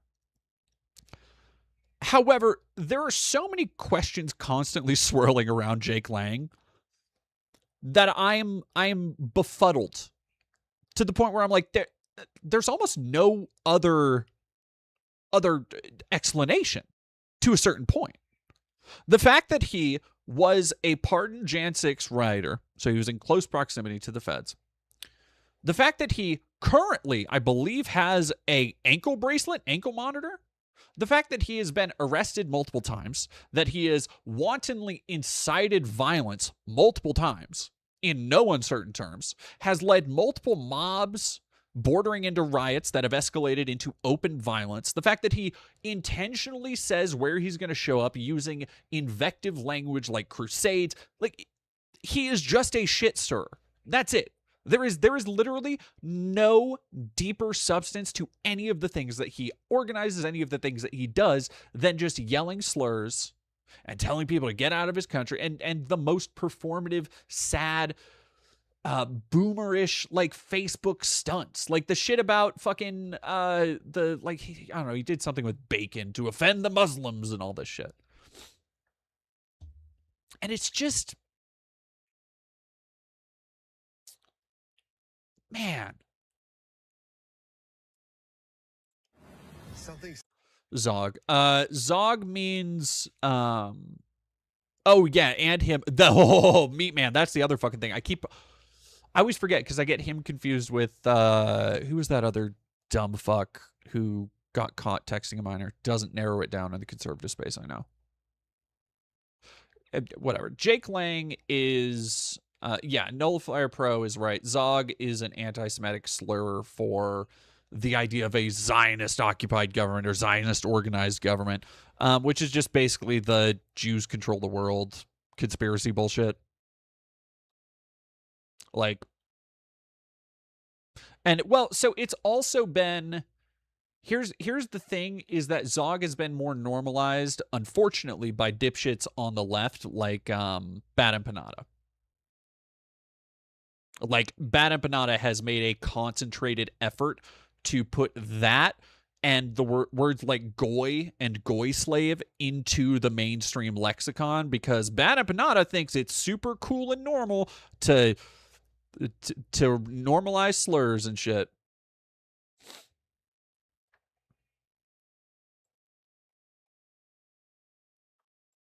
Thanks. My food is good. Oh. Are you delusional? No, are you? I don't want to give up. I'm here to help. We're going to start again, and we're going to rebuild this thing. There is something incredibly... it more depends on how you use it than anything.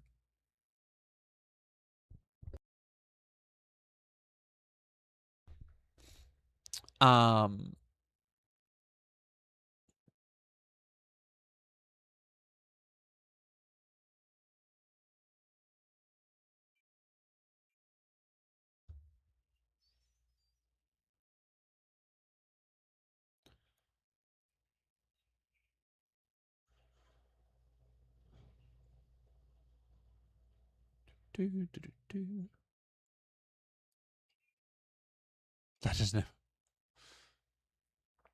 Ivan against Cuisine, Zog and Goy are not slurs. So again, I think it's something that, like, it depends on the intent behind it, and Bad Empanada is very clear. Like, when he is calling black people who advocate for Palestine but don't think everybody in the region should be massacred, like his fucking the debate he had with FD Signifier, where he continued to call black people goy slaves. Like that's the kind of shit. Like he is certainly weaponizing it as a slur. I finally, Jenna Ragnos, I fucking blocked him finally. I'm so tired of his shit. I just cannot be bothered. I've considered I did talk one-on-one with Bad Empanada at some point. And I've considered, like, making some of those texts public, because it kind of paints a damning portrait of him as somebody who's really hard to reach and it seems incapable of interacting in good faith. And I won't. If he fucking fucks with me again, I will. But, like, that's something that I kind of don't do. But he is very much an extenuating circumstance, and he continues to pick fights with anybody he just deems isn't good enough. God, he's such a shithead. Kitchen Nightmares. Anyway. Tuesdays on Fox, anytime on Hulu. Well, you know, Rupert, I really appreciate that. It was really a team effort. We all worked together to get the job done. And, you know, if you look around this town right now, things look... Jazzy's dog, no, Zionist is not a slur. Zionist is a accurate description. Like, the Zionists call themselves Zionists, and it's not referring to an ethnic group. It's referring to a belief system. Like, I think you can kind of use it in a derogatory way, but on its own, no, it's just a descriptor. I think a lot of people who don't feel systemic prejudice want there to be systemic prejudice against them, and Zionists are one of those. Oh, yeah. Fucking the goy slop shit. Ugh. Stupid as hell.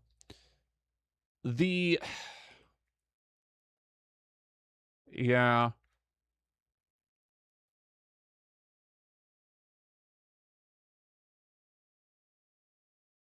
Zion. Well, it's like when TERFs do, or like, it's when TERFs do fucking, they try and say cis is a slur. It's like, cis is not a fucking slur.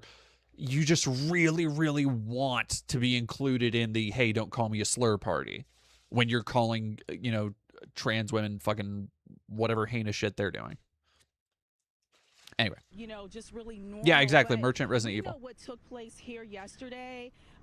The ramifications of actually what happened, the hate-filled speech, those things linger. But the good news, if you can say anything, like you just reported, 22 people were arrested, but you know what? There were no injuries. So let's take a look at this video. Despite the clashing of lanes, supporters and counter demonstrators, Dearborn police say there were no injuries.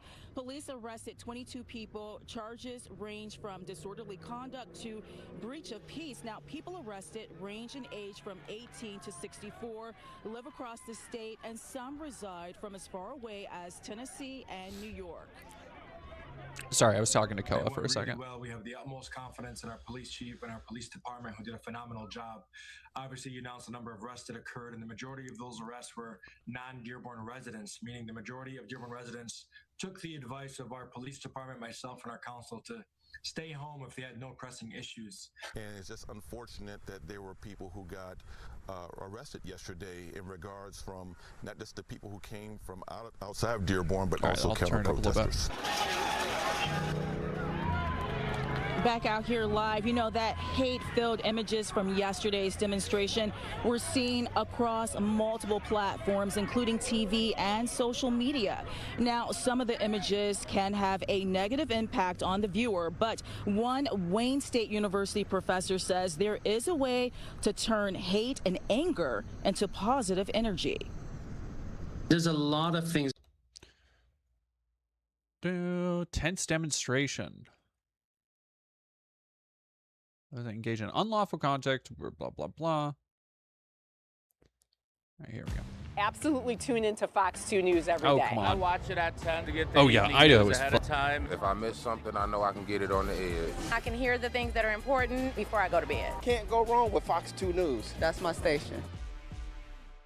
All right, getting to our top story this morning.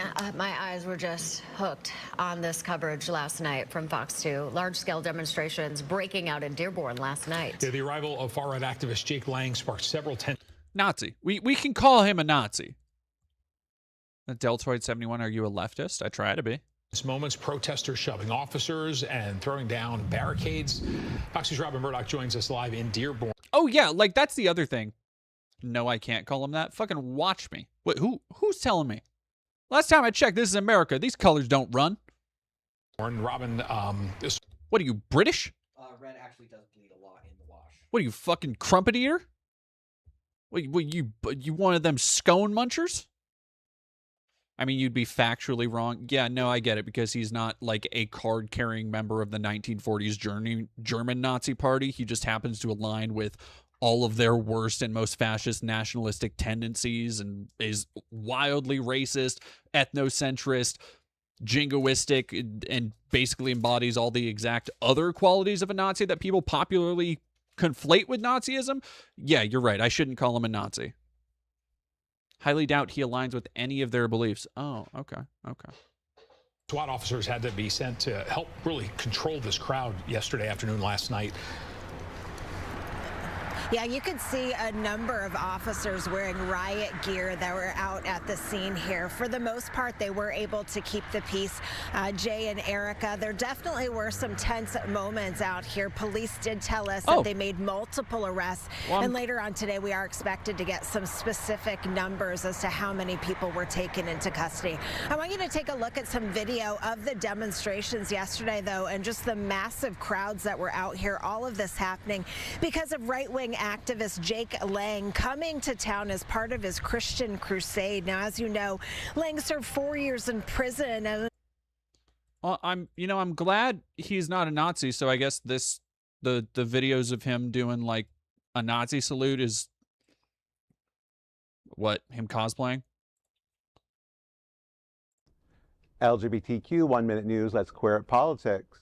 GOP Senate candidate sparks outrage with Nazi salute and anti-Semitic threats. A Republican candidate for U.S. Senate is drawing national condemnation after hosting a racist, anti-Semitic rally in Washington, D.C. Jake Lang, who is running for Florida's Senate seat and was jailed for allegedly assaulting Capitol Police during the January 6th riot, threw a Nazi salute outside the headquarters of the American Israel Public Affairs Committee. The incident happened amid growing concern over neo-Nazis openly aligning with Republican politics from extremist rhetoric and public displays of hate symbols. I have no comment. Where's the pink Powerpuff Girl? I don't know who these cats are. Let's see. Oh, arrested in Dallas for making a terroristic threat, which his bond was set at $1 million, later reduced to $250,000. Anti-Semitism. He has a Jewish mother, so he's actually perfectly in line with Nazis. He's taken right after Hitler.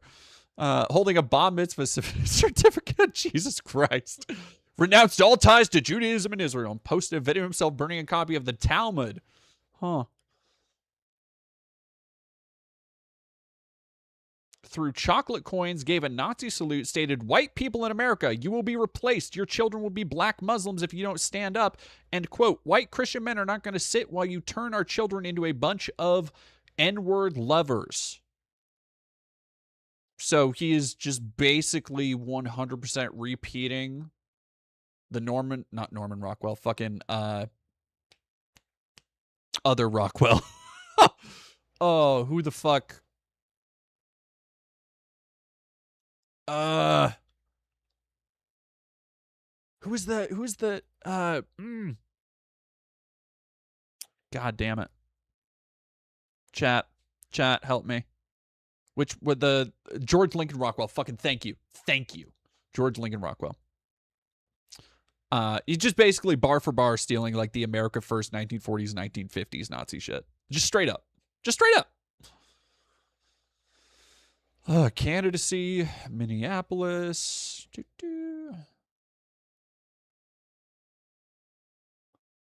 Two black women by car at a red light. When they asked who he was, he refused to tell them, or Jesus Christ, only that Trump had saved his life.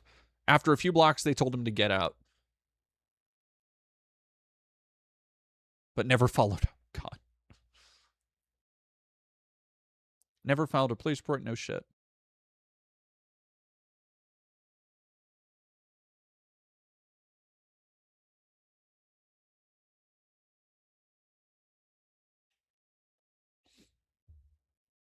Anti-Islam demonstration. Stop the Islamic takeover in New York. What? Like, how the fuck? He's arrested here. He gets into assaults here. Dragged by his ankles. Wanted to murder. 2026. Charged with a misdemeanor for threatening a Metropolitan Police officer, telling the officer he should be put down like a dead dog and hanged in front of the Capitol. How the like, literally, in what world is he not a federal informant that he can go around threatening to kill fucking cops and get away with it? And not like that's the only thing on his rap sheet. Threats. Yeah, sorry. He's a fucking Nazi. Look, if you're gonna come in here and try and play the, oh, he's not an actual Nazi game, pick a candidate who doesn't fucking align so much with being an actual Nazi. Oh. Thank you, baby. My wife made me food. You've been slaving over this for hours. Hey, baby. Love you. What are you up to? Nothing. Do you maybe want to play Overwatch in a little bit? Sure. Okay.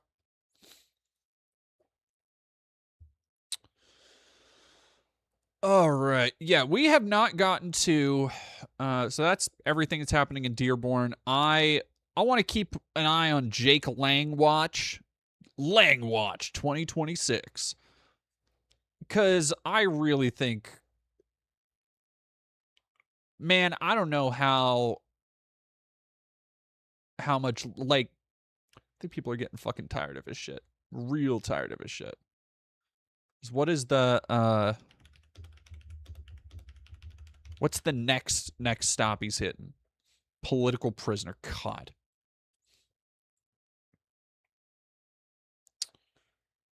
Muslim animals throwing massive stones at my head. Not enough, man. Look, he's such a fucking little bitch. Like, again, this is like the third or fourth time something like this has happened. Tried to rip me out of a squad car and kill me in jihad. Man, nobody's invoking a jihad for you. Nobody's putting out a fucking fatwa.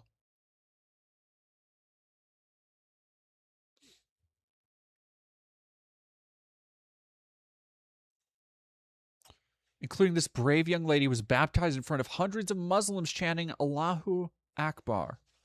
Hey, what does that mean? Since we're talking about hating Jesus?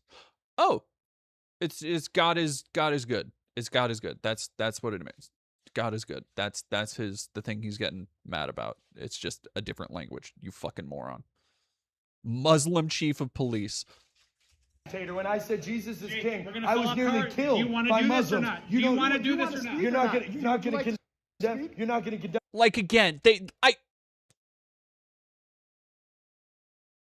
I'm like,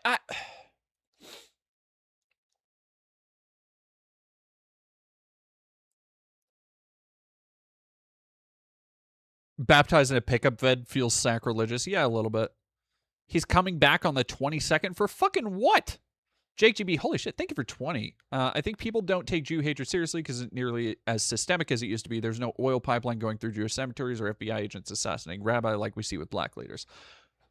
Yeah, I think it's that, but it's also the conflation of, like, again, it's easy to believe these narratives about capital. It's easy to believe that, oh, all the rich people are in some cabal because they share some level of, like, background. Instead of just being like, actually, maybe capital is the inherent evil. Maybe the fact that all these rich people have this money is the bigger problem. Oh, no shit. Dave Bautista is officially Kratos. Interesting. He's such a fucking dunce, dude. Like, here's the thing that gets me. If he was a satire, he would be phenomenal. Look at this dude. He's got his little Target printed fucking button down. His little khakis. He's rocking. This is the guy. He's got a fucking fanny pack, dog. And then he's carrying his plate carrier like Carlos in The Hangover, just like resting his hand on it. Man. With his little fucking Nazi shaved sides, quick cut. Is Muhammad. Tell me that white Christians are not being invaded. How can you lie to our faces with your taqiyya? This is an invasion on all fronts. Our people are being Wait, no. This one, I meant to watch this. This video I fucking forgot. Listen how he clears his throat. He literally, like, turns it on. Like, he has, like, an attitude voice that he turns on like a script. Listen to this shit. Listen how he clicks in to an act. Like, he's starting to read a script, literally. Listen to this. For 3 years straight, the #1 name in the country of England for newborn babies is Muhammad. There he goes. Tell me that white Christians are not being invaded. How can you lie to our faces with your taqiyya? He's deepening his voice, because listen to this shit. He's not here when he's doing this, when he's asking the cop, they just tried to stone me. This man refused to condemn the Muslims who attacked me with stones. You called me the hateful agitator. When I said Jesus is king, I was nearly killed by Muslims. Do you want to do this or not? You're not going to condemn. You're not going to condemn the Muslims that tried to kill me for being a Christian.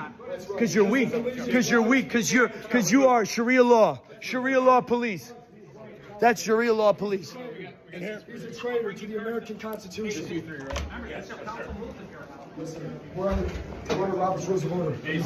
We're here at Dearborn City Council. Oh, no, he's absolutely lowering his fucking voice. But again, I don't understand why they allow him, like, why? He is not from Dearborn, fucking Michigan. What does he have to say at a city council? Like, what is gained by allowing him to do this? Genuinely. And I understand the argument of, oh, well, it's free speech. Oh, you want to encourage everybody. But his only goal here, the only goal, is not to have a legitimate debate. It's not to reach out to people. It's not to try and empathize or understand. It's not to build bridges. It's not to build any kind of community. It is only to incite and foment in the hopes that it will escalate to violence.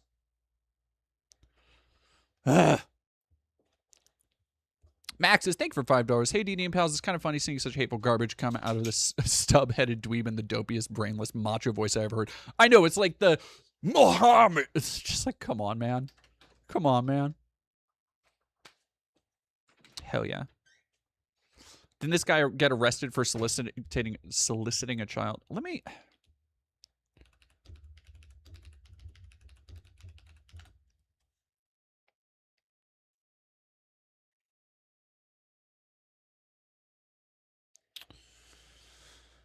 Heavy public backlash after screen... God damn.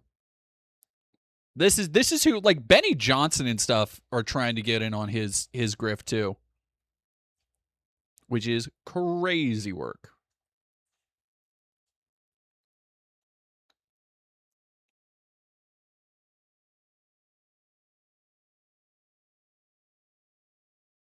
Sorry, I'm checking something really quick. I'll be right back. And thank you to whoever sent us the money, that little bit. I very much appreciate it. If anybody else would like to donate, the link, especially over on YouTube, is much appreciated because that goes right into our account. So hopefully we will not overdraft tonight. Jake GB, thank you for $5. He doesn't love America for what it is. If he did, he would be pro freedom of faith. He wants America to be an ISIS buffer Christian white people. That's the other, when you kind of stand back and look at so many of the structures and sides and ideologies, and especially when you kind of remove yourself, like I have, from the... Now, I'm not like full, I don't want to be like full cringe Reddit atheist, like, you know, these stupid Christians and they're flying spaghetti monster. Like, I'm not ever going to be that cringe with it. But like, when I am not personally invested in any religion right now. And when you can kind of see clearly without those biases, it really does all look like the same shit, man. Lady Addis, thank you very much for $5. Why do I feel Jake isn't so much a Fed, but more the end point of 4chan poison online thinking? I think it's probably a little bit of both. Like there's a lot of overlap with somebody like Jake Lang and James Fishback. Like, really trying to manifest and bring into reality the idea that, like, these online patriots are definitely real. The funniest part about the Jake Lang thing was how... I think it was Benny Johnson. Was it Benny Johnson? It was one of those, like, grifters around that sphere, that they were sharing videos of bikers, like Bikers for Trump or whatever the fuck, being like, these patriots are mobilizing to go fight the Muslims in Dearborn, Michigan. Like, pray for them. And it's like, the whole modern conservative narrative about bikers being badasses and not like mostly a bunch of VA hospital hanger-ons who are like on death's door at this point. It's very funny. The biker misconception about what a biker gang is these days is never stops being funny, because like, conservatives are well, I think it's an older thing. Like, younger kind of don't think that way. But conservatives are generally so boomer-minded that when they see somebody like Bikers for Trump, they go, oh, you better watch out. But it's like, oh, what? Are they going to fucking cane you? Like, ooh, yeah, fucking, I'm sure Rusty John and the boys are going to get you right after they're done shaking down the fucking soda fountain. Get the fuck out of here, man.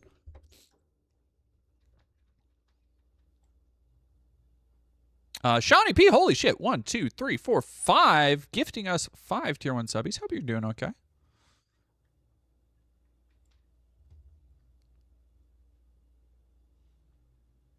Thank you. All right, chat. we've been jumping around it.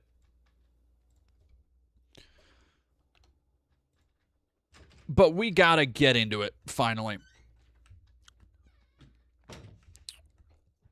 Oh, fuck, I gotta do the Tim Pool thing.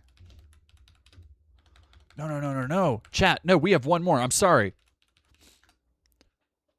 It's potato salad. Yeah, so FT. Oh, Christ. FDA, man. Recall alert.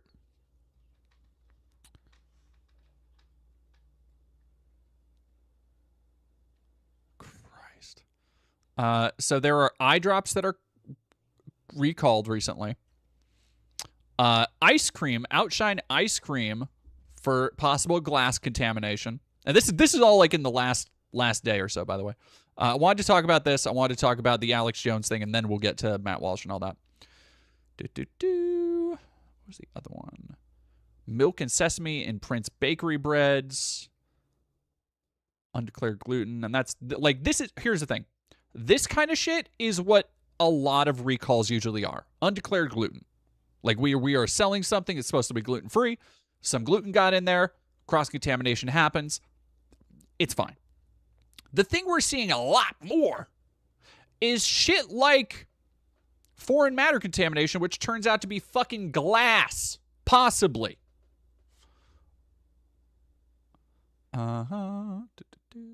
Yeah, see, like this, undeclared cashew, pistachio, hazelnut. Standard. Normal shit.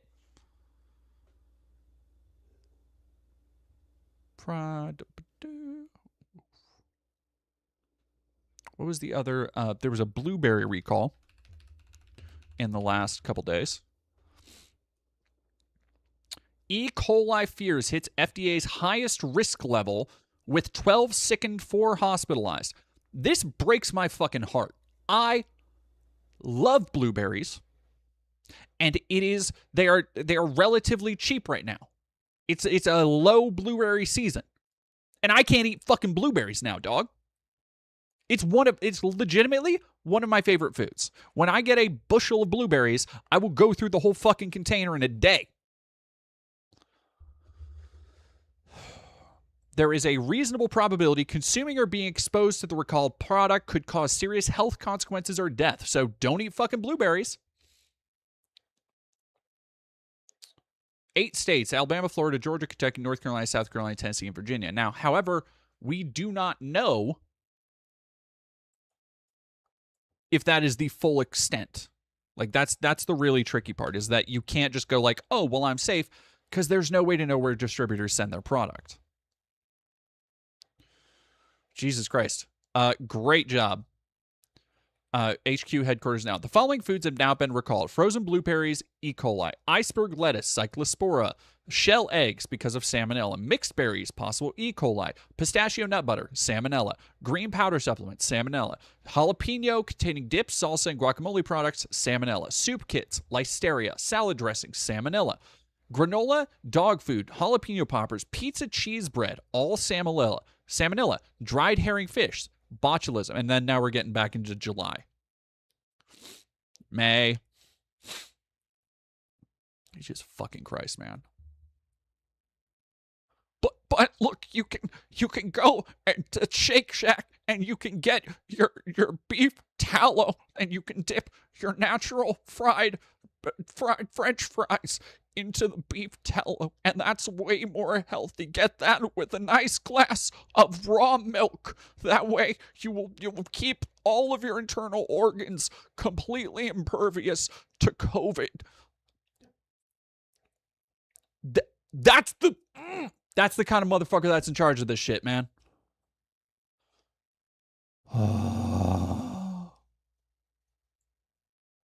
JTB, thank you for $5. My religious belief is the Bible, Torah, Quran, and Book of Mormon are all God's word because Yahweh is a piece of shit who wrote conflicting texts to make us fight. You know what? I can get on board with that shit, except for the Book of Mormon. Like, and maybe that's just recency bias, because that is the most Like, we have the most historical record of Joseph Smith and the Book of Mormon, how it was written, and maybe it's just because I also went down that fucking rabbit hole. Go check that out on the channel, by the way. I did a really good video of the kind of secret history of Mormonism and its relationship to policing, particularly in Utah. Go check that out on the channel. That one did not get the love it needed. Speaking of which, yeah, everybody go check out everything on the channel. Fucking YouTube has been just a bastard lately. Just really awful. I'm so fucking kneecapped. I'm trying to get multiple videos out right now because this month has been heinous for me. Bravo needs bacon. Thank you for 25 bits. Can't have lettuce, broccoli, or frickin' blueberries. Yeah. Yeah.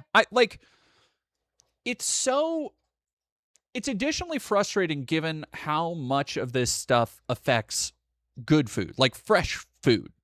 You know? Like, if you want to do the thing that RFK is always advocating for, like, oh, you're fucking making your own meals and doing all this shit, it is now harder to do that without getting sick. Anyway. With that out of the way, there have been a lot of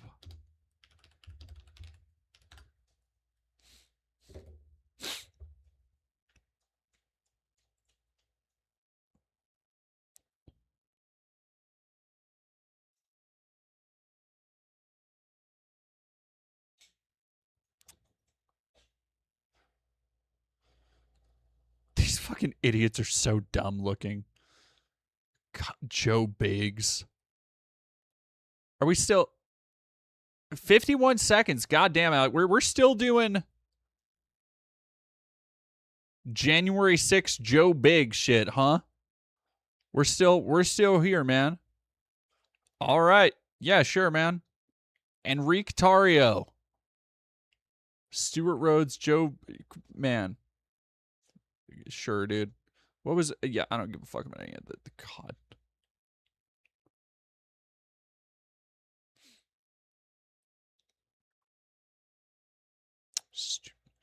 Just the bunch of pudgy, weird assholes, man. I knew it way back, too. Like, fucking... Like, this guy looks like Boss Hogg got in a skeet shoot accident. What the fuck? Oh, man.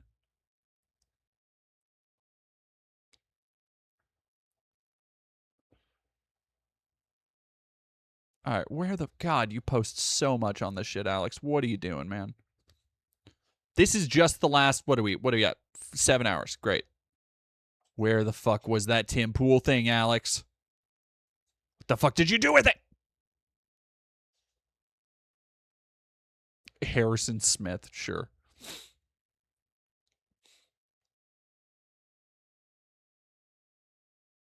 Nick is so good-natured in class. Here we go. Here we go. I think this is it. Oh, no. Where the fuck is it? Where is it? There we go. Because this, I need to... Oh, wow. No, thank you. Goodness gracious.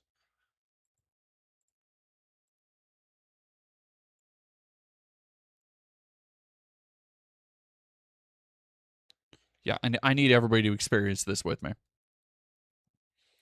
Mackenzie, thank you for $5. Boomers just said we were overreacting to deregulation, now telling me and my sister not say mean things about the people behind these problems. The fucking, like, it's the inconsistency that gets me, is that people want shit deregulated, but they don't understand what that means on their life. Like, they've been sold these ideas by the rich people, by the lobbyists, by the fucking people, the money people running the country, that, oh, actually, we can all get more money. We can all be more profitable if we just deregulate the fuck out of everything. And all that means is that, yeah, they make more money, you get more poor and have less good health. All right, here we go, Chad. Are you ready? Let's, you and me, into the heart of Alex Jones's darkness. Combat. You will wear the blue and white and the Star of David. I will wear the red, white, and blue. I'm calling out Netanyahu's champion. I'm demanding trial by combat publicly. If you fail, Israel must withdraw from trying to take over the U.S. government and get out of the NDAA and stop the war. If you win, we launch nuclear weapons and destroy the entire planet to bring back the Messiah. Tim Pool, the ball is in your court.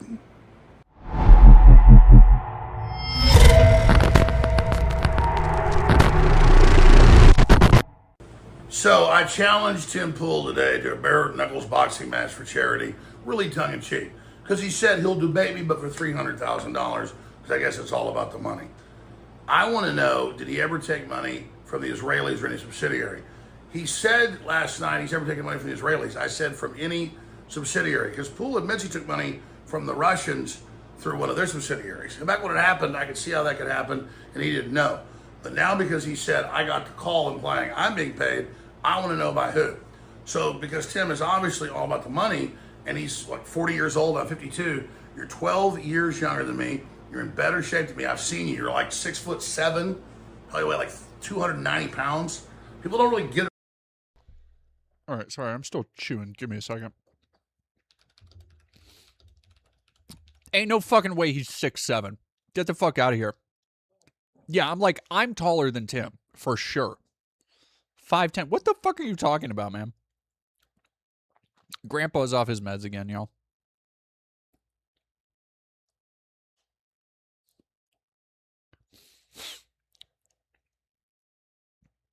Yeah, I think this, look, I would love to see those two idiots get in a ring and beat each other up for my own fucking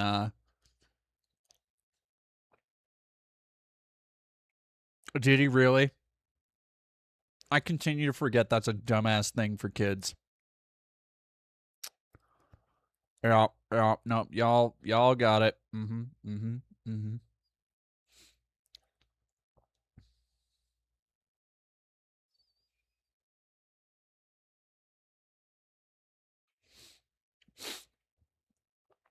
Goomba for more. I'll be your champion if you need me for trial. I appreciate that, Goomba. My loyal Goomba servant.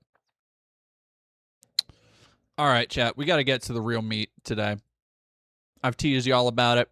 Finally, we're digging in. Ben Shapiro and Daily Wire colleague exchange veiled jabs over Lindsay Clancy case. Now, if you are unaware, we'll go into the, well, let's set the table for the Lindsay Clancy thing.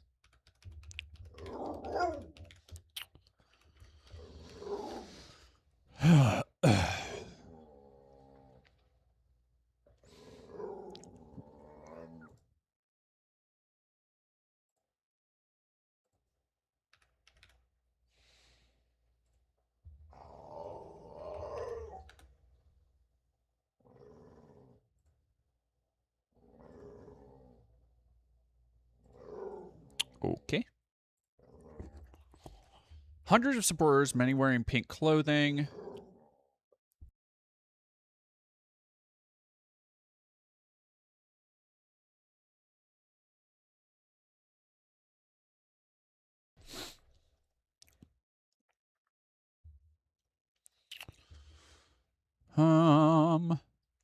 Several of the 300 women and a few men said Clancy's story resonated with them. So if you don't know, Lindsay Clancy was a woman suffering from intense, severe postpartum depression, which is a incredibly serious issue, and it's a horribly, terrifyingly sad story, and it's something that has happened multiple times. Massive discussions online brought attention to postpartum psychosis. Clancy's attorney, Kevin Reddington, says she suffered from this rare mental illness, which is linked to the stress, sleep deprivation, and hormonal changes that follow childbirth. Also said she has bipolar and had repeatedly sought expert help. After strangling her children, Clancy jumped from a second-story window and remains paralyzed from the waist down.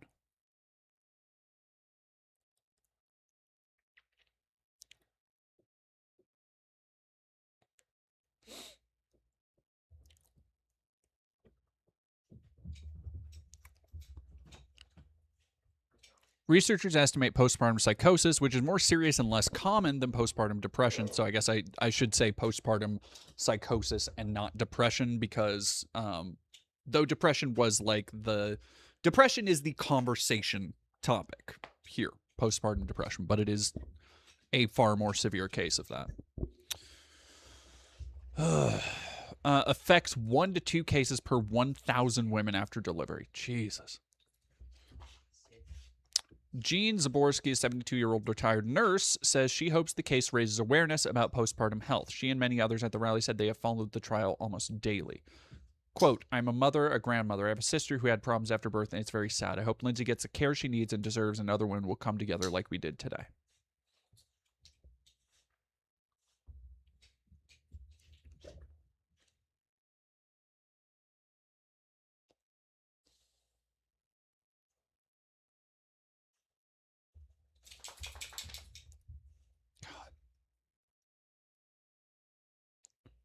She said Clancy, quote, talks frequently about her children. She loves them deeply. She carries immense grief. I cannot fucking imagine, man.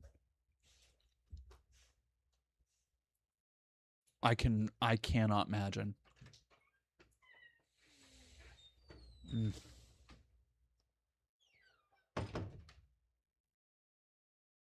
Just a genuine horror story that nobody should have to go through. And naturally, Matt Walsh, dipshit extraordinaire, the person who, if you haven't watched, and I realize I probably have a lot of new viewers in here who haven't watched my Matt Walsh deep dives. I did a 2-part series on Matt, where I looked at and just dug into what makes him fucking tick. And after reading through, and you can go, the video is a couple years old, but you can go and look. And after reading through years worth of his, literally like 3 or 4 years worth of his blog posts, watching dozens of hours of his filmed content, the only thing I can walk away from is that he is somebody who is terminally short-sighted and thinks that no matter what, he knows better. It doesn't matter if somebody has educated themselves. It doesn't matter if somebody's done more studies. It doesn't matter if somebody has evidence in their corner. He looks at any given issue and thinks his lacking logic and reason enough is more than enough to figure it out like a puzzle cube. So Matt Walsh decided to jump into this and say, a lot of people, I'm going to do my impression. A lot of people aren't going to want to hear this, but much of the depression that parents, and not just moms, suffer after childbirth is due not to so much hormones, but the fact that children, especially babies, are demanding and difficult and require us to subordinate our own needs and desires for their sake. The more selfish you are, the more of an adjustment that's going to be. This is especially true of Lindsay Clancy, who in fact had far more help and was getting far more medical and psychiatric attention than the average person. But ultimately, nobody could solve her depression because its real source was a selfish hatred of her children. No drug can treat that. It can make things worse, though. So, without knowing much about this, his entire narrative is probably that antidepressants made her kill her kids and that she hated her children.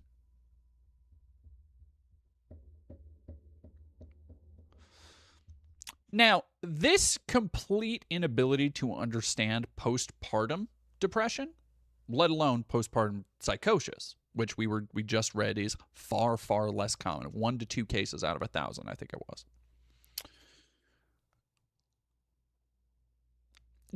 His assessment doesn't really square with, and the fact-checking medical sources say postpartum depression is multifactorial. Rapid drops in estrogen, progesterone after birth are key factors, along with sleep loss and adjustment stress. It is not primarily attributed to selfishness.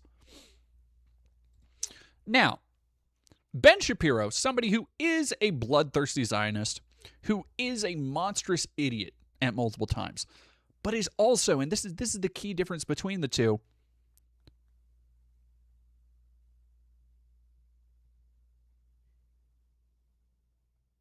this is a key difference between the two.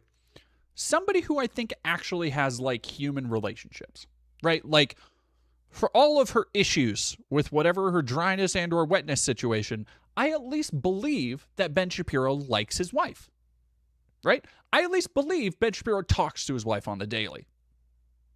Now, what she may or may not withhold about her dryness and or wetness situation, Let the world be the judge of that. Far be it from me to care. Matt Walsh, on the other hand, I do not think that man actually loves his children. Not like a normal human being. I think he sees them as his offspring and that one day they will have a duty to him to give him grandchildren because he feels owed it. Like, Matt Walsh is the kind of person that just feels owed shit by nature of him being a straight white man. Matt's the kind of guy to forget to, yes, very much the kind of guy to forget to pick up a kid from school.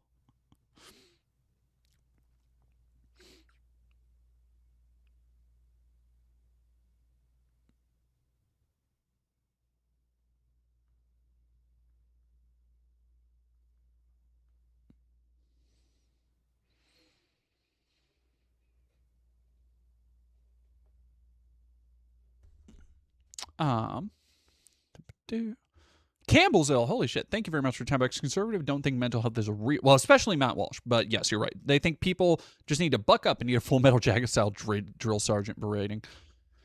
Matt Walsh, so again, and go... I don't want to go over all of this here because it takes a little while to dig into, but in the video I did on Matt Walsh, I was so kind of fixated and fascinated by his... just... this insistence on hating medicalization, on hating therapy, on hating anything having to do with that, like, might let somebody understand themselves a little bit better, that might help somebody adapt to different neurobiology, like different brain chemistry in any way, because he is so adamantly against ADHD diagnosis, even like saying people are autistic. Like, he is so weirdly, and the reason I think, I wasn't really able to say this at the time, but the reason I think is because I think Matt Walsh look, I think Matt Walsh has tism. I'm not going to lie. I think it comes out a lot in his very rigid inability to see things other ways, and he has let that define him. And this is not me, by the way, saying that, like, Matt Walsh is bad because he's autistic. Far from it. Like, I know my partner's autistic. I have a little bit of autism. There's a lot of great people. I know people I love. Of course, I'm a weirdo nerd in these spaces. I know plenty of people I love and matter to me with autism, and it has no bearing on them being a good or bad person. Matt Walsh, however, I think has an inability to see things any differently than the way that he wants them to be. Straight up. And KOS, I do think there's probably a little bit of resentment there too. I think whatever it was, because one of the things that came out in the videos I was watching is that he just had these weird phrases he associated with, like, medicalization. Like when he talked about how he would take his kids in to see a doctor, and the doctor would be like, hey, your kids are fucking ADHD, man. And he would be like, no, my kids aren't sick. My kids don't have a disease. My kids aren't infected. And it's like, dog, like, why? Like, it was such a look into his interior thought process on what it means if somebody does have those things. And it's like, it doesn't need to be this bad thing, but he really fucking sees it.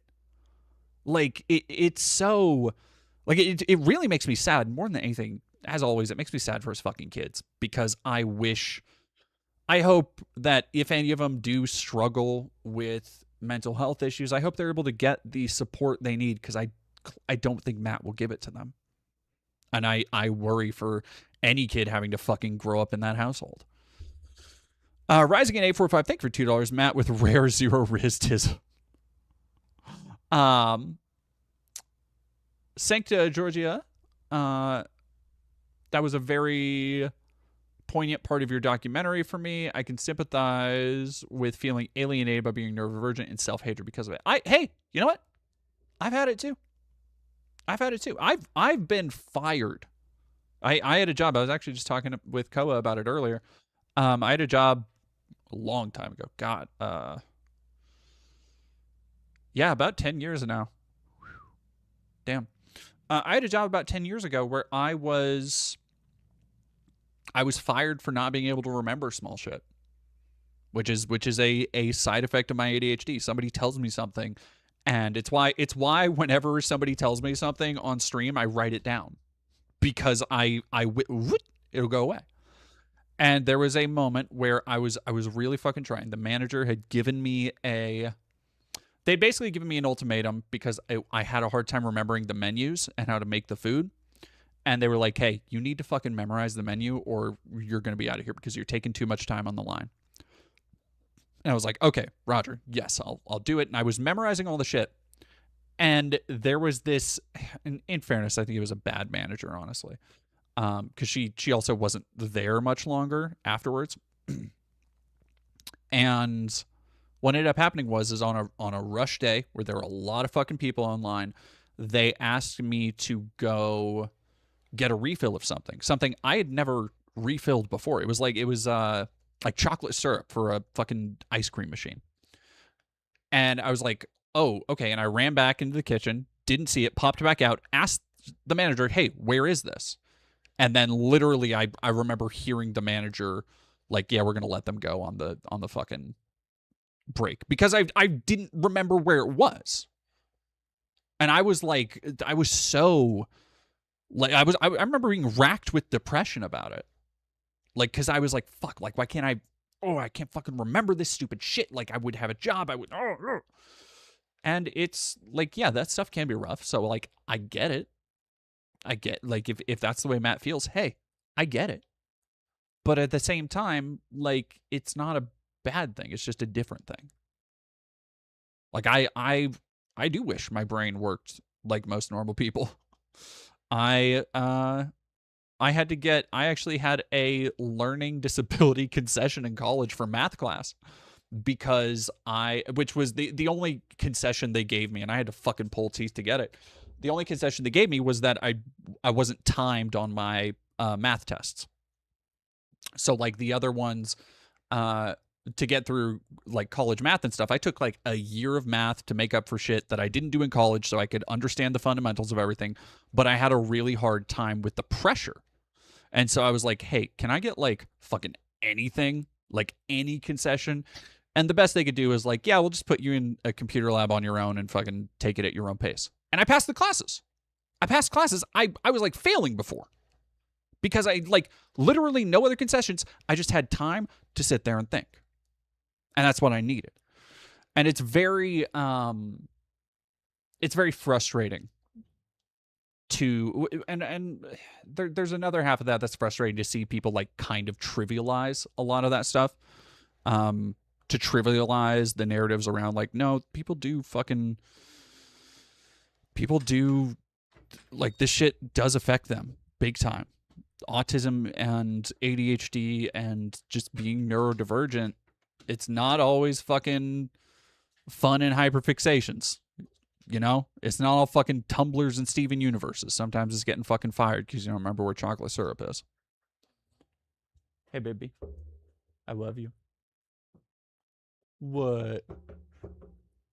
Look at that happy dog. She made a friend. She made a friend? It was at someone she was yelling at. Someone who just was going to the park to use the water fountain.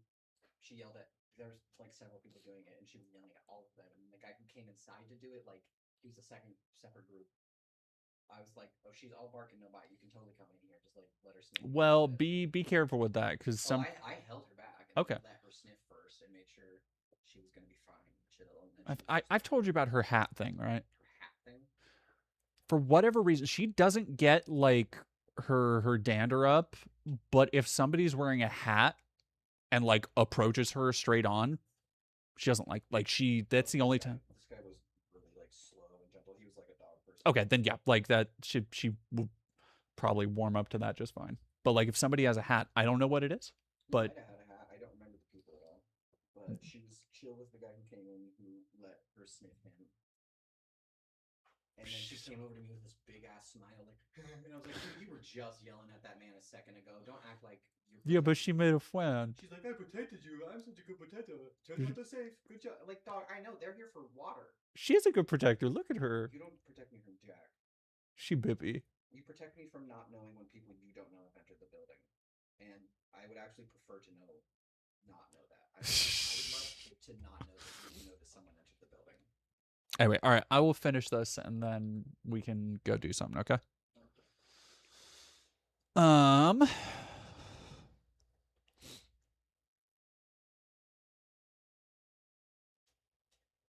yeah. Violet Skull. Hey, I'm well aware. I still fucking like, if we're being honest, this job, if you can call it, which being a YouTuber is a job, because I do this full time, but it's both the best job I've ever had and also the hardest to manage because I am I am ADHD to the point where if I get started on something, I got tunnel vision, which is a very common thing. So, like, for example, today I have been planning all fucking week. Today's the day I am going to make, I had already recorded, I've written, I have all the footage, I have everything I need to edit the Pitbull video together. The video debunking the kind of racist myths about pit bulls. And I wasn't able to because I got started writing another script. And I just, like, 3 hours go by. Suddenly, I've got a 4,000 word script that I've got to record. And it's like, well, that's great. It's not super convenient for, like, a release schedule. But it's rough. Being an ADHD self-motivated self-starter it's rough. I was a friend of mine, Lana, online was just asking, like, hey, how do fucking ADHD people deal with that feeling of, like, if you feel you've wasted your morning, the whole day is gone? And I'm like, I don't fucking know, man. If I don't do something, if I don't accomplish something tangible in the morning, man, I'm cooked for the day.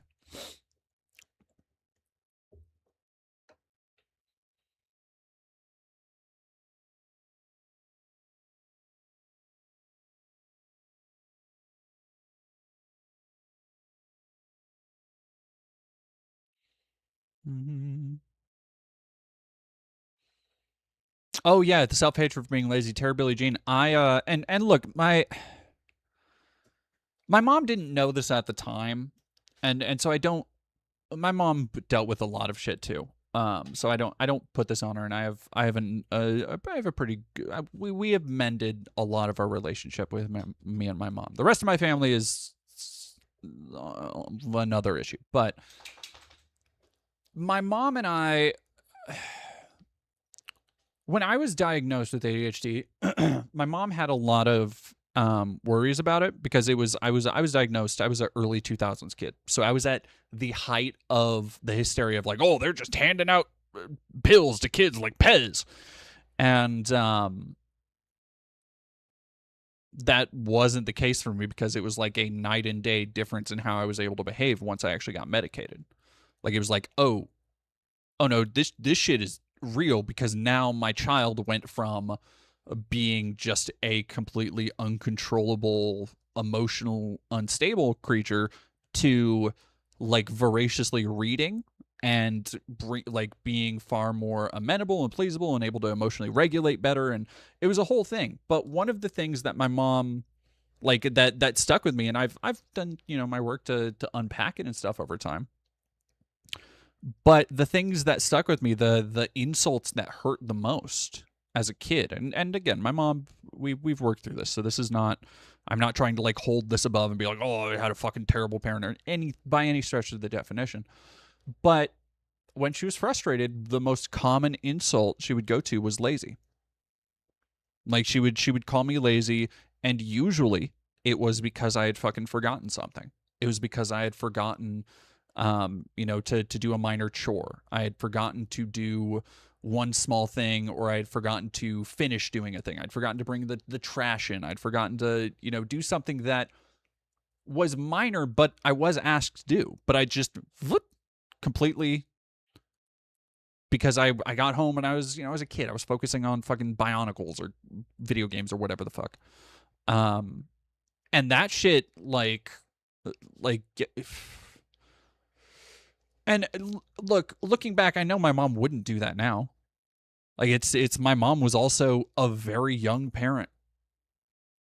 It's fucking like that it's one of those things where you have to look back and growing up, becoming an adult, going through life, dealing with adult shit gives you a new perspective on what your parents went through that recontextualize in a lot of ways. Recontextualize in a lot of ways the approach they took or why they took that approach. And I think part of that is like me being in my 20s and realizing like, yo, I would have been fucking, I absolutely am not in the mind space to handle a kid. And my mom was a single mom working more than full time to provide for me. So it's like I get the frustration. That's not a justification, but it is an understanding. And there's a difference there. But yeah, like that shit that for whatever reason, I internalized that. And that's something I've had to struggle really hard to kind of come to terms with and be like, no, I'm actually not lazy for doing this stuff. I actually don't need to constantly work myself to a point of burnout and then get mad at myself for getting depressed when I get burnt out. Like it's, yeah. Anyway. Now that we're out of the share corner, let's go over to Ben Shapiro calling out compatriot Matt Walsh. Please stop being a moron. Ben Shapiro and Daily Wire colleague exchange veiled jabs over Lindsay Clancy case. I wonder to see. On Monday, Walsh weighed in on the case, writing, blah, blah, blah. We just read that. Clancy's defense lawyers are arguing before the court she heard voices, was over-medicated, and suffered postpartum psychosis at the time of the killing. Walsh's tweet sparked an outcry on social media, and he subsequently added, this is especially true of Lindsay Clancy, blah, blah, blah. Shapiro addressed the Clancy case on his Tuesday show, calling the horrific killings a tragedy and adding, quote, internet is doing what it always does, turning a horrific tragedy into a dumb morality play. The hot takes you're seeing everywhere are pretty much all garbage. Like, look, I'm sure Benjamin's gonna fuck it up somehow, but you gotta hand it to him on that one sentence. He fucking nailed it. He fucking nailed it there. It's a difference between a voice talking to you and telling you to murder people and you being severely depressed because of hormonal changes. So you're seeing a lot of women saying, when I had postpartum depression, I felt the same thing she did. I promise you, you didn't, Shapiro said at one point, adding, even if you had the fleeting thought that you don't like your kids, or this is annoying, or I wish my kid weren't here, that is not the same thing that happened. According to Lindsay Clancy, and to people around her saying the same thing, according to her, voices were telling her to murder her children. So please don't conflate these things because that's stupid. And for any men and a few women who are saying that postpartum depression generally is somehow lack of willpower, or postpartum psychosis doesn't cause people to do violent things, or postpartum depression is because of selfishness or modern women or something, please, please, please stop being a moron. While Shapiro did not directly name Walsh in his commentary, it appeared clear Shapiro was addressing him. For his part, Walsh hit back at, quote, conservative influencers attacking him, writing, these guys still work in the same office? Like, just be fucking normal office people. Just yell at each other from across the bullpen. Zortog22, thank you for following. I like it. Whoa. Lady does not hail the coming of Zortog. There's a new dog where I live that is driving her crazy lately. For his part, Walsh hit back at conservative influencers. It's quite extraordinary, though not at all surprising, during a week when countless leftist women are openly celebrating and canonizing a monster who slaughtered her 3 children, one of the ugliest and most revealing moments in modern history, some conservative influencers and commentators have instead decided to spend their time directing their ire at me because I had a tweet that was slightly inartful, according to them. Like, I cannot fucking believe, like, he is such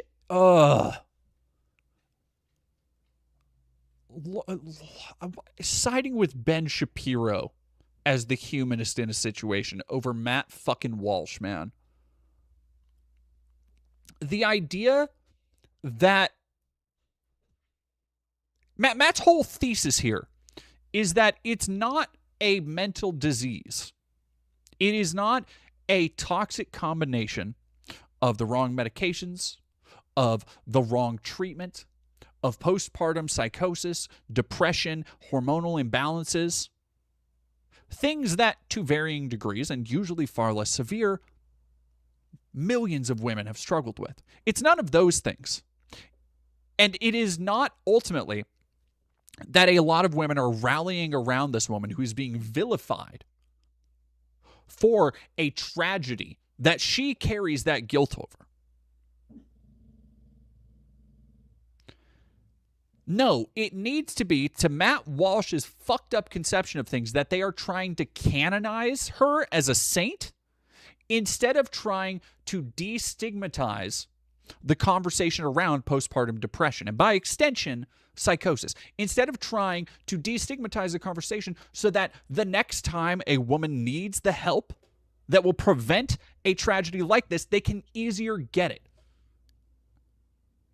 No, instead we have assholes like Matt Walsh that want to depict that solidarity of, like, and again, it just comes back to his inability to consider other people, his inherent selfishness. Where, consider for a moment being the mother of a child, being a grandmother, being, like we just read, those nurses on the front lines who are there to support this woman, who understand better than Matt ever fucking could the gravity of growing a life inside you and dealing with the mental wreck afterwards through no fault of your own, and fighting as hard as you can until you can't anymore. And instead of having any empathy or understanding like the women do, his first reaction is to blame antidepressants and modern feminism. You absolute fucking scumfuck.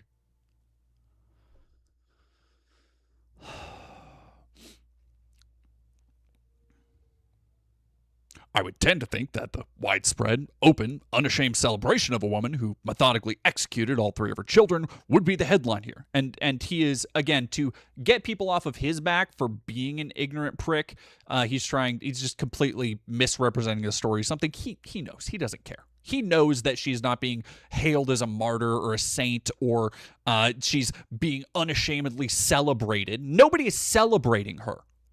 There's a difference between celebrating something she did and understanding the real need for mental health care and supporting the people who need it instead of vilifying it.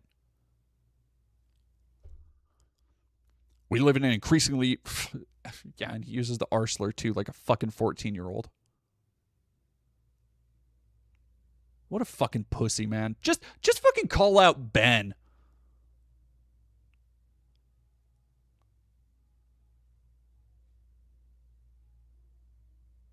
God damn, dude.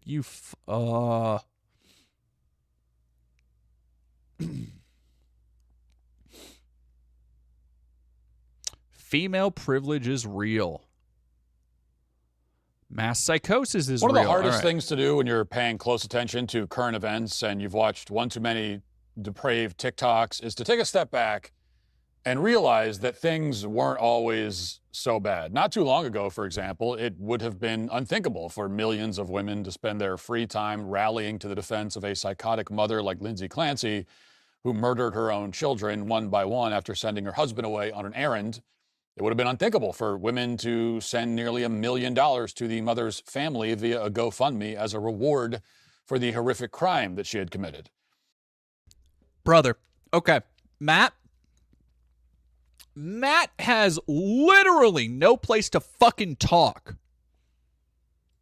If that's a reward for murdering your kids, Matt, what the fuck was Shiloh Hendricks, that walking, leather-faced, meth-gator, Walmart parking lot cunt who called a child the N-word What was she doing that was so deserving of her GoFundMe money, Matt?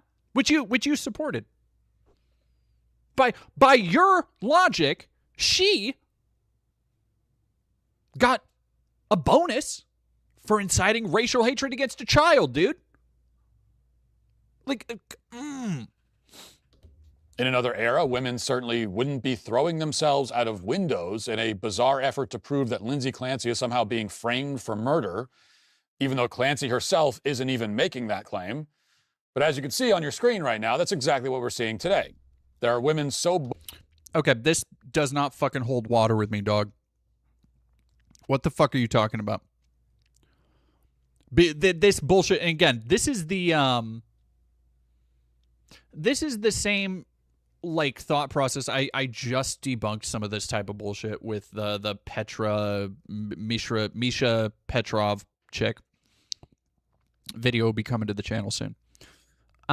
Where they do this thing where they focus on the most, and we've talked about this with Blair White, because Blair White does the same thing, where they nitpick the most absurd or seemingly absurd examples of the argument they want to make look like is their opposition, when in reality it's something else entirely. So this, I'm willing to bet, is a bunch of stay-at-home moms who are probably brain-addled from consuming way too much true crime content and TikTok. That's all. This is not representative of some mass movement of women to, like, canonize a woman who killed her 3 kids in a horrendous tragedy. I just spat out a piece of rice. Sorry. Yeah, and Bugga179. It's like, it is so... It's the insensitivity. It's the thoughtlessness that gets it. Is because there is no other way. There's no chance that Matt Walsh just might not fucking know about the mind of a woman, might not fucking have an idea about postpartum depression, like, might just have no real conception or feelings about other people at all. Maybe that's why he's having a hard time thinking through this. But no, to him, it cannot be that he is simply too ignorant to grasp other people's mental issues. No, it needs to be that there's a grand conspiracy that all these women are crazy and that modern feminism is to blame.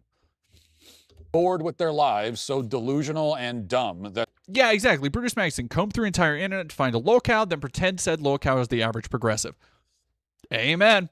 And like, honestly, I don't even... This doesn't seem that harmful. This is people trying to disprove a fucking narrative. It's not... It's A, not conclusive in court. B, doesn't really help anybody. C, also, I don't think fucking hurts. Like, shit like this doesn't hurt people any more than spreading any other conspiracy narrative, including so many things that Matt says. So I don't... Like, again, if we're going to start nitpicking and saying, oh, this is a fucking cult of personality that is just... They're... Look at how crazy they are. Like, dude, are we... Do we want to start fact-checking your backlog, bro? I don't think so.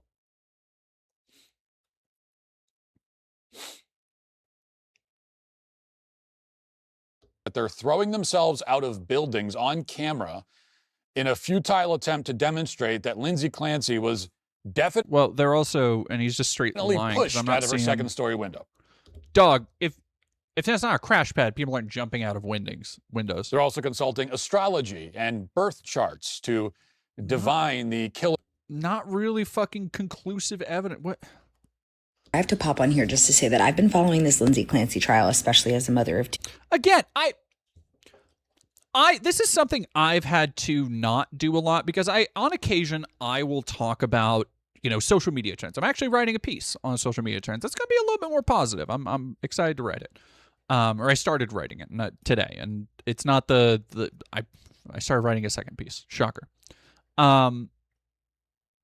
And it's slightly more positive. It's actually like a nice thing I've been seeing on my feed, and it's got me thinking a little bit about a couple things.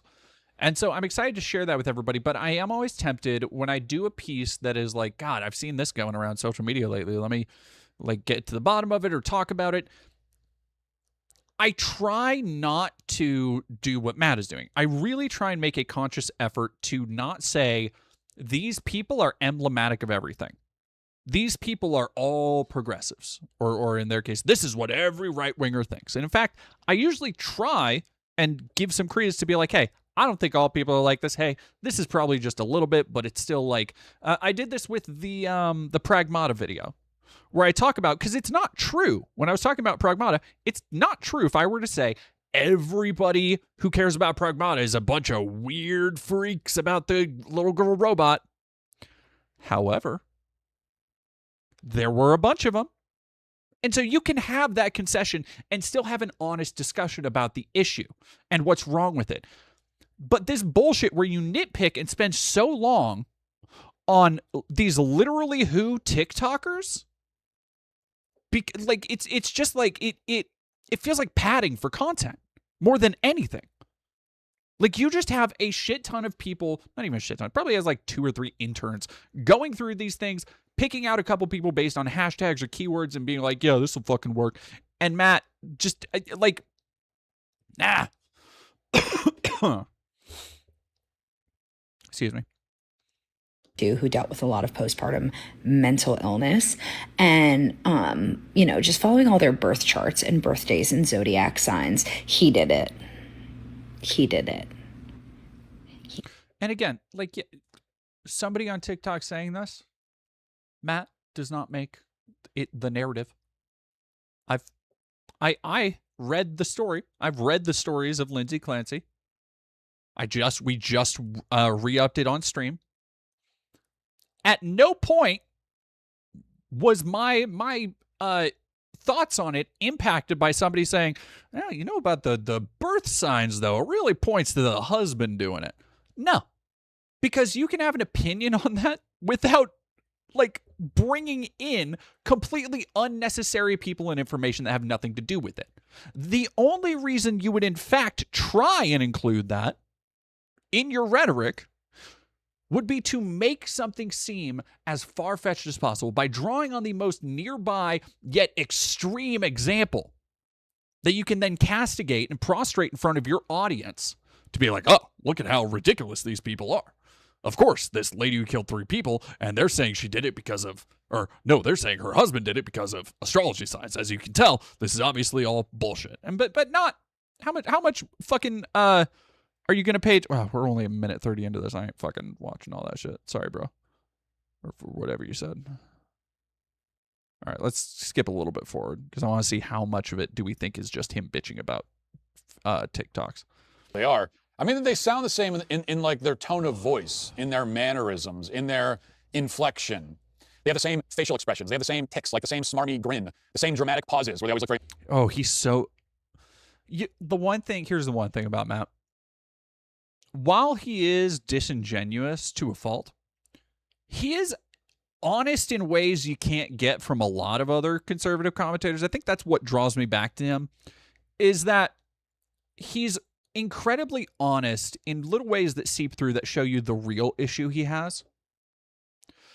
Like describing women on TikTok advocating for postpartum depression, advocating for more awareness. And he uses the word smarmy. That's just an interesting word to critique somebody for their smugness. Matt, I wonder if that gets under his skin. Impressed with whatever they just said, even though it was the dumbest shit we've ever heard. They speak in the same cliches. Thank you for coming to my TED Talk, she says, and she's very impressed with herself for being approximately like the 5 billionth person to think of that joke. My point is that while these women... He's actually angry at this one. It's rare that he slips into an actual rosebud butterfly when he seethes it's palpable through the screen. This is the Matt Walsh voice. Like there's a lot of time where he'll talk about some shit and he'll be like, oh yeah, and it was the most boring and ridiculous thing I've ever seen. Like, yeah, go fucking ask him to watch something from Sam Smith or react to a rap video or any of the dumb shit he's done over time. And like it's pretty boring. But he gets genuinely interested in stuff like this. Anything having to do with trans people subjugating women or hating black people, he locks the fuck in. This is the kind of shit you hear. And he starts throwing off these little off the cuff observations. Like, well, hang on, we're gonna see more of it. women are being radicalized and driven into psychosis, not by any postpartum biological phenomenon, but by a combination of social media and their own narcissism. There's also a kind of loss of individual identity that's happening on a massive scale that maybe should be a subject of its own video sometime, because the woman in that video and in the thousands of videos like it has no personality of her own at all. No thoughts of her own, doesn't even have her own distinct mannerisms or style of speaking. She is a drone. She is a walking cliche. She is a being devoid of distinctness and probably lacking anything resembling an actual interior life. Like if you could travel inside that woman's head, it would be like walking into a... And here we get into the speculation on somebody else's interior. Again, what is this based on, Matt? Like what in that video, in the one video we've watched so far, what is that based on? That she has no personality? Nothing. Nothing. It is based on the narrative that he already believes about somebody, based on whatever they're saying, and now he's just repeating it. This is no different than Grapers or 4chan or Kiwi Farms edgelords who go online and call other people NPCs as they all sit in their little fucking cubicle being like, oh, look at these NPCs. Oh, look at these rad memes. Oh, hello, friends. Like all that shit. It's like, no, you see it this way because you are yourself in an echo chamber, Matt. Just because you constantly disagree with everybody around you doesn't mean you aren't surrounded by an echo chamber. You're just slightly more of an asshole and are ignorant of other things that even conservatives, even people like Ben Shapiro, have to be like, okay, buddy, let's slow down a little. Yeah, she's not being performative enough. No, but if she was, here's the thing. If she was, he would call her performative. Yeah, Matto, one thing that grinds my gears about conservatives commentary is how willy-nilly narcissist is thrown around. It's this, like, it's a catch-all term. Like, they love calling people narcissist because they think that it's a great way to shut somebody down. That if you call somebody a narcissist, then there's nothing they can say after that because it's all just, they're so self-indulged. They're so, look at them. They're so into themselves. They're just doing it for, but it's like, no. You don't have to be a they use this a lot with like trans people and stuff, and it's like, what do you mean narcissist? Because somebody wants to be called by proper pronouns or a different name, you're calling them a narcissist? Like, it's a word, like it kind of has no fucking meaning. A cave. Okay, you'd hear an echo. There's just like nothing happening. And this again is a phenomenon that we're witnessing on a culture-wide scale. Now we'll go through many more videos like this in a moment. There is a psychotic lust for child killing that's taken hold of a large number of American women, which... What do you want to bet we aren't going to see a psychotic lust for child killing? I have my doubts. I'll say I have my doubts, Matt. May not seem surprising given their support for abortion, anyway, but it's even worse than we thought. I mean, we're now at the point where if a random psycho witch murders her children in the basement, a preponderance of women on social media feel an instant kinship with her. At the same time, this is not just a problem that's confined to women. It's just a path. He just straight up doesn't understand empathy. Like, he doesn't understand caring about somebody else, thinking that even though somebody else did, like, I don't think any of them, well, I guess there are conspiracists talking about like, oh, he did it and stuff, but like,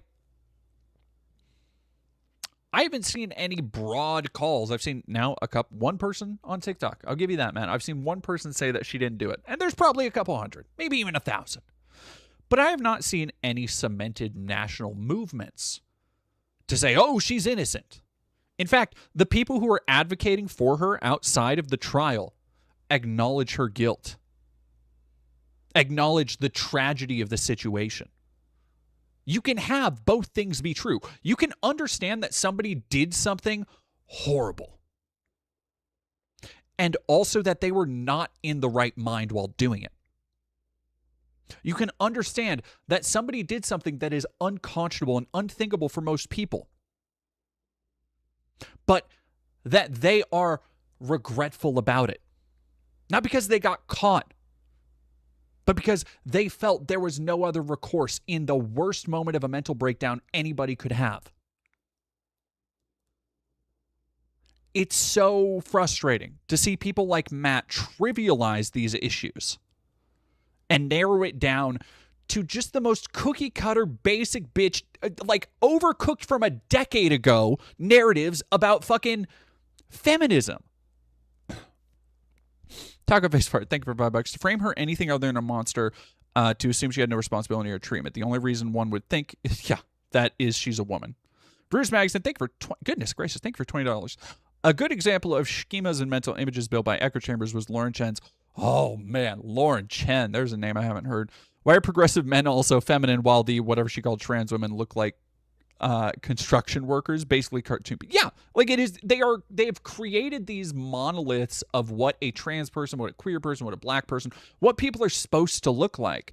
And if you don't hold to that, they just don't acknowledge it straight up, because they need those stereotypes to persist so they can continue spinning narratives like this. Like, Matt needs the stereotype to be that there is this mass amount of women that just want to fucking chuck babies like a turtle in a Walmart bag into the ocean.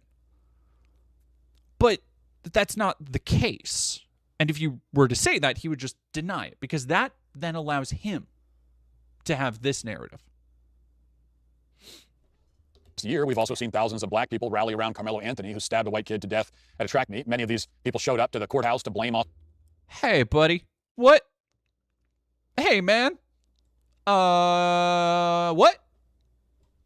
Austin Metcalf for his own murder. They donated hundreds of thousands of dollars explicitly because he killed a white teenager. This is racial tribalism, which mirrors the gender tribalism of the. Oh my God, what is it with these fucking saltine cracker-ass motherfuckers being like, actually race and gender are the exact same thing? Is it just the second time I've had to deal with a motherfucker like this today?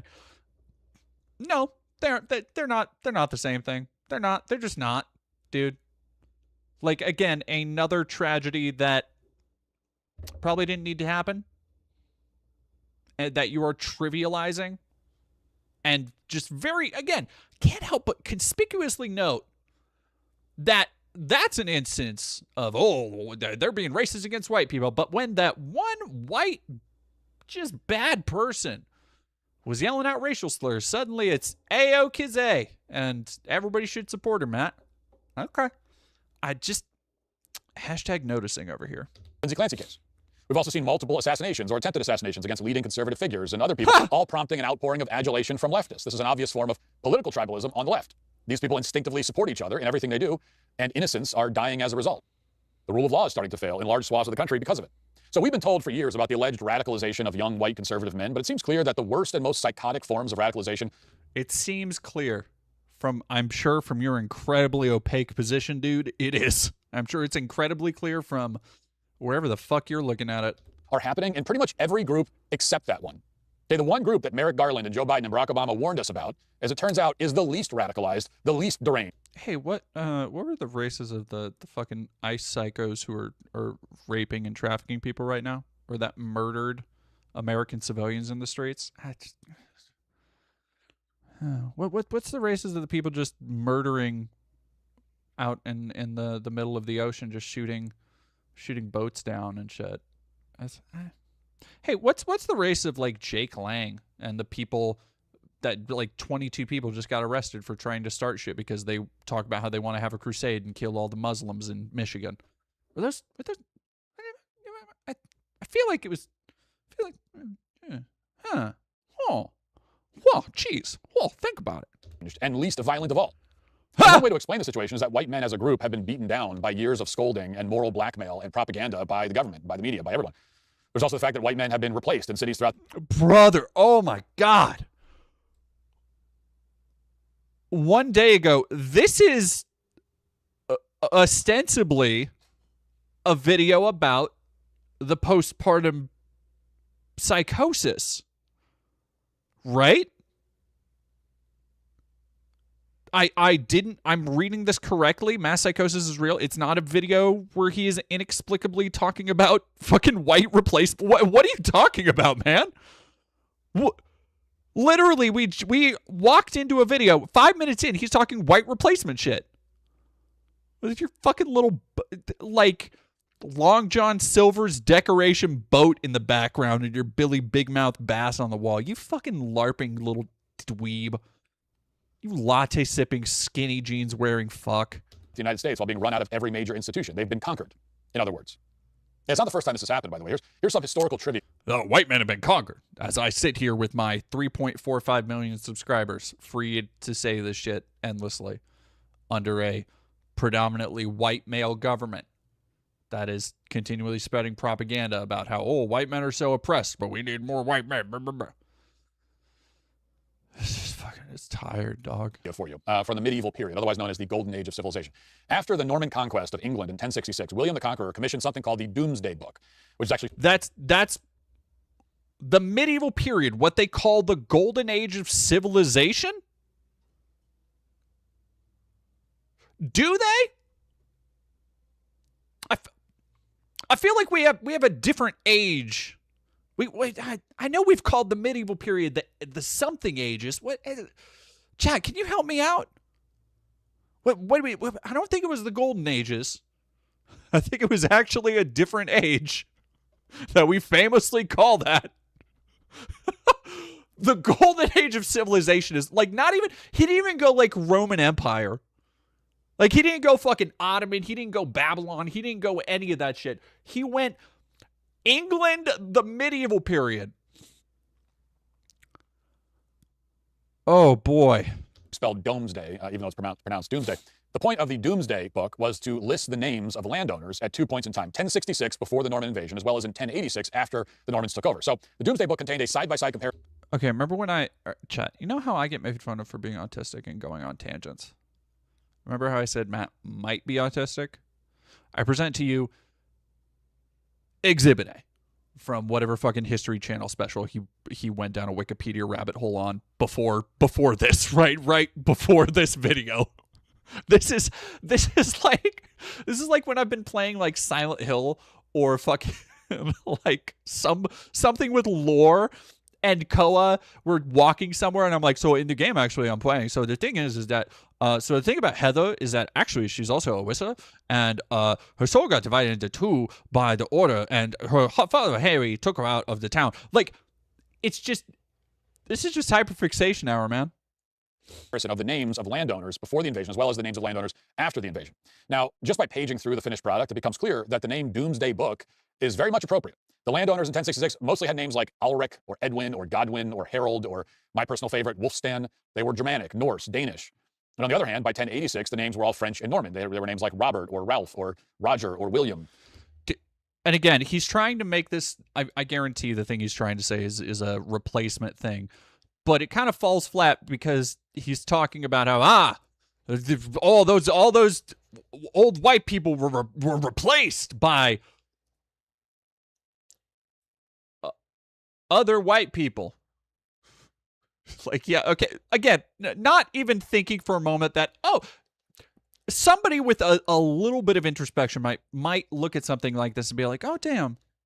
Like, I guess mixing populations has always been a thing throughout history, that this is something that humanity has just always done and come together around, whether it was through conquering, whether it was through not, whether it was through just immigration or what have you. Like, this is, that's a fascinating, but no, it has to turn into, look at this landowner list from the year 1000, whatever the fuck, white replacement. Man. His brain is fucking cooked. Jake GB, I fucking wish. Thank you for $5. Can we please stop with the white grievance politics in America? They've been doing this since Obama and the Tea Party movement. Jesus Christ. That's where Matt got his bread and butter. Like, he's going to be on this shit until the end. So to anyone reading the Doomsday Book, it was immediately obvious that England had been conquered. A casual glance through the pages would confirm that as of 1086, the Thorbrands and Leofricks were gone, and the Ralphs had taken over. And this one book told the entire story. Now, of course, we don't have a Doomsday Book anymore, at least by name. Everything has to be as sterile and clinical as we can make it. So today we have a census that doesn't really tell us anything. But if you reports realization, we have been story on living there. December 29, a home by his tenant, 27-year-old Abdullo Tashpaladze. I'll say that again. Abdullo Tashpaladze stabbed Mohammed Hamash. Tashpulatov.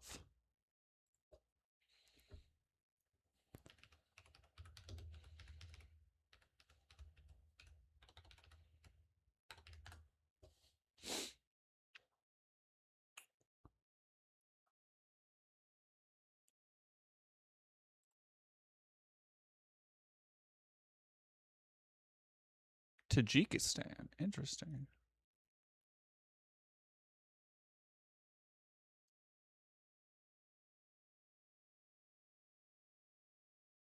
Toshpuladzora.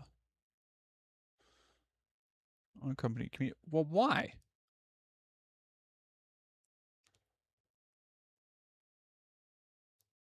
So this was in a Turkish. So he's Turkish.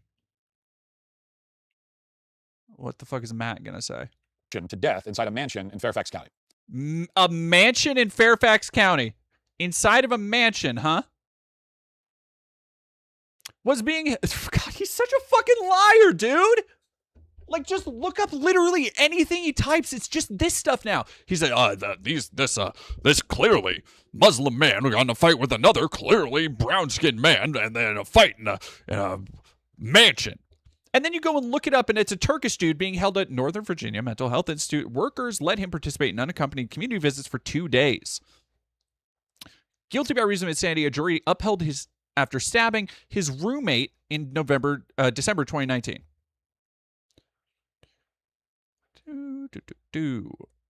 Allowed to leave the hospital for 2 days back in 2024. Scheduled to appear in court 2027. Rejected Tosh Paludzoda's conditional release plan filed in October 2025. Like, what the fuck, man? Yeah, you know how mental health... Like, this is why he doesn't pop up anything on the stream either. Like, this is why he doesn't ever pop up any fucking... Like, oh my God. Now, it was a brutal murder. Abdullah, whatever, we'll just call him Abdullah, was covered in blood from head to toe, quote unquote, when officers arrived in the home. He told the police, quote, "I am guilty." And by the way, this guy had no legal right to be in the country in the first place. Unsurprisingly, he's an illegal alien. Now, with all that in mind, here's how a local news station covered this crime at the time. Watch. And is dead after being stabbed in Fairfax County. Yeah, News 4's Derek Ward just arrived on the scene and has the latest from Vienna. What do we know about this, Derek? Well, we're here in the 2900 block of Edgeley Court, or Edgeley Road in Vienna. Police were called here at about 8:45 for the report of a person stabbed. And when they got here, they performed CPR. So he just saw the clip and thought it was a mansion. On the victim, was taken to a hospital and later pronounced dead. Now, we have learned that a suspect is in custody, and Fairfax County Police are saying... Like, if you want to say house, sure, but that's not a fucking mansion. There is no threat to the public. This all seemed to appear... It seems to have happened inside a home here. As you can see, crime scene tape and investigators remain on the scene. But again, one person stabbed, pronounced dead at a hospital here in Vienna, the 2900... But they say in the thing, at a hospital. He says literally at a hospital. You fucking moron, dude. The block of Edgeley Road. Police say they have a suspect in custody and that there is no threat to the public. That's all we know for now. No identities on the victim. Yeah, because he was already in care. Goomba, thank you for $5. During the Ice Age, the first Europeans would have had dark skin, dark hair, and dark eyes. The white, blue hair, blonde-eyed people came later. Don't tell that to Matt. He'll fucking, he'll bust a blood vessel. For the suspect. We are live in Vienna. Derek Ward, News 4. Back to you. So the local news really didn't want to provide the names of anyone involved in this incident, even though a suspect... Because it was a fresh... What the fuck? Oh, yes, the local news in 2019.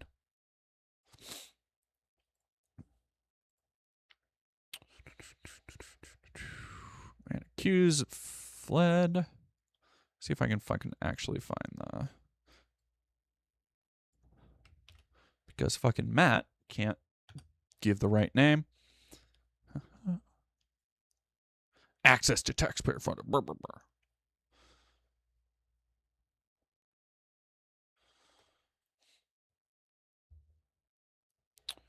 Found a Virginia man who was found. Okay, so he's a Virginia man, not a illegal immigrant.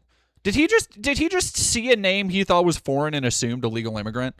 Abdullah Tashpolodzoda flew from Dulles to Istanbul and then Dashanub, Tajikistan, instead of returning to the blah blah, where he was committed. Days earlier, he remained mentally ill and needed continued inpatient treatment. Permitted by his life to escape status, Virginia police. 2019, he was charged with killing Mohammed Hamessian in a Vienna, Virginia home, in a hospital. Not guilty by reason of insanity and ordered committed to the state mental facility that same year. So which he wouldn't have gotten if he wasn't a citizen. Like if he would have been, even in 2022 or in 2019, if he was not a legal citizen, I'm pretty sure he would have been turned over to ICE. Like, even if he was charged.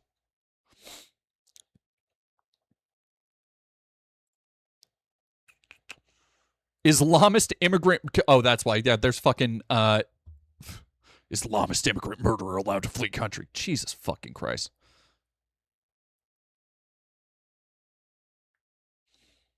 And that's just, it's just their fucking narrative, man.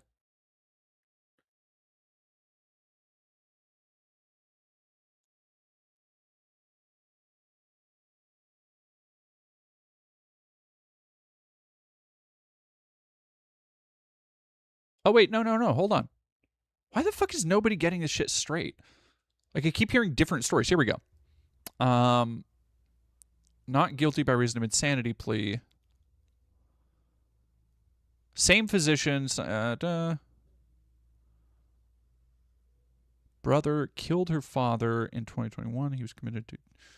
Oh, this is a different fucking person.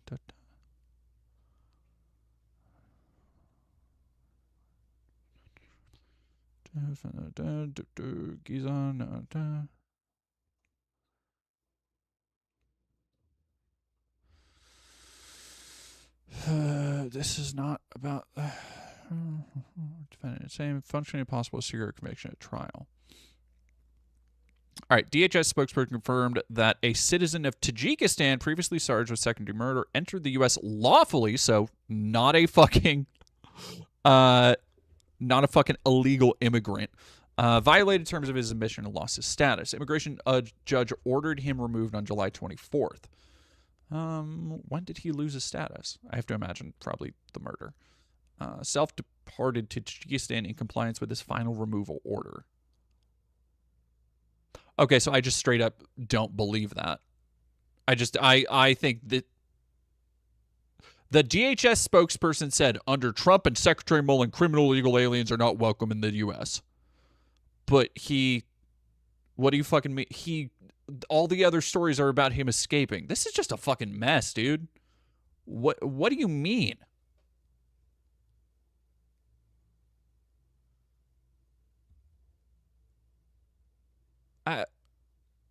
Whatever, dude.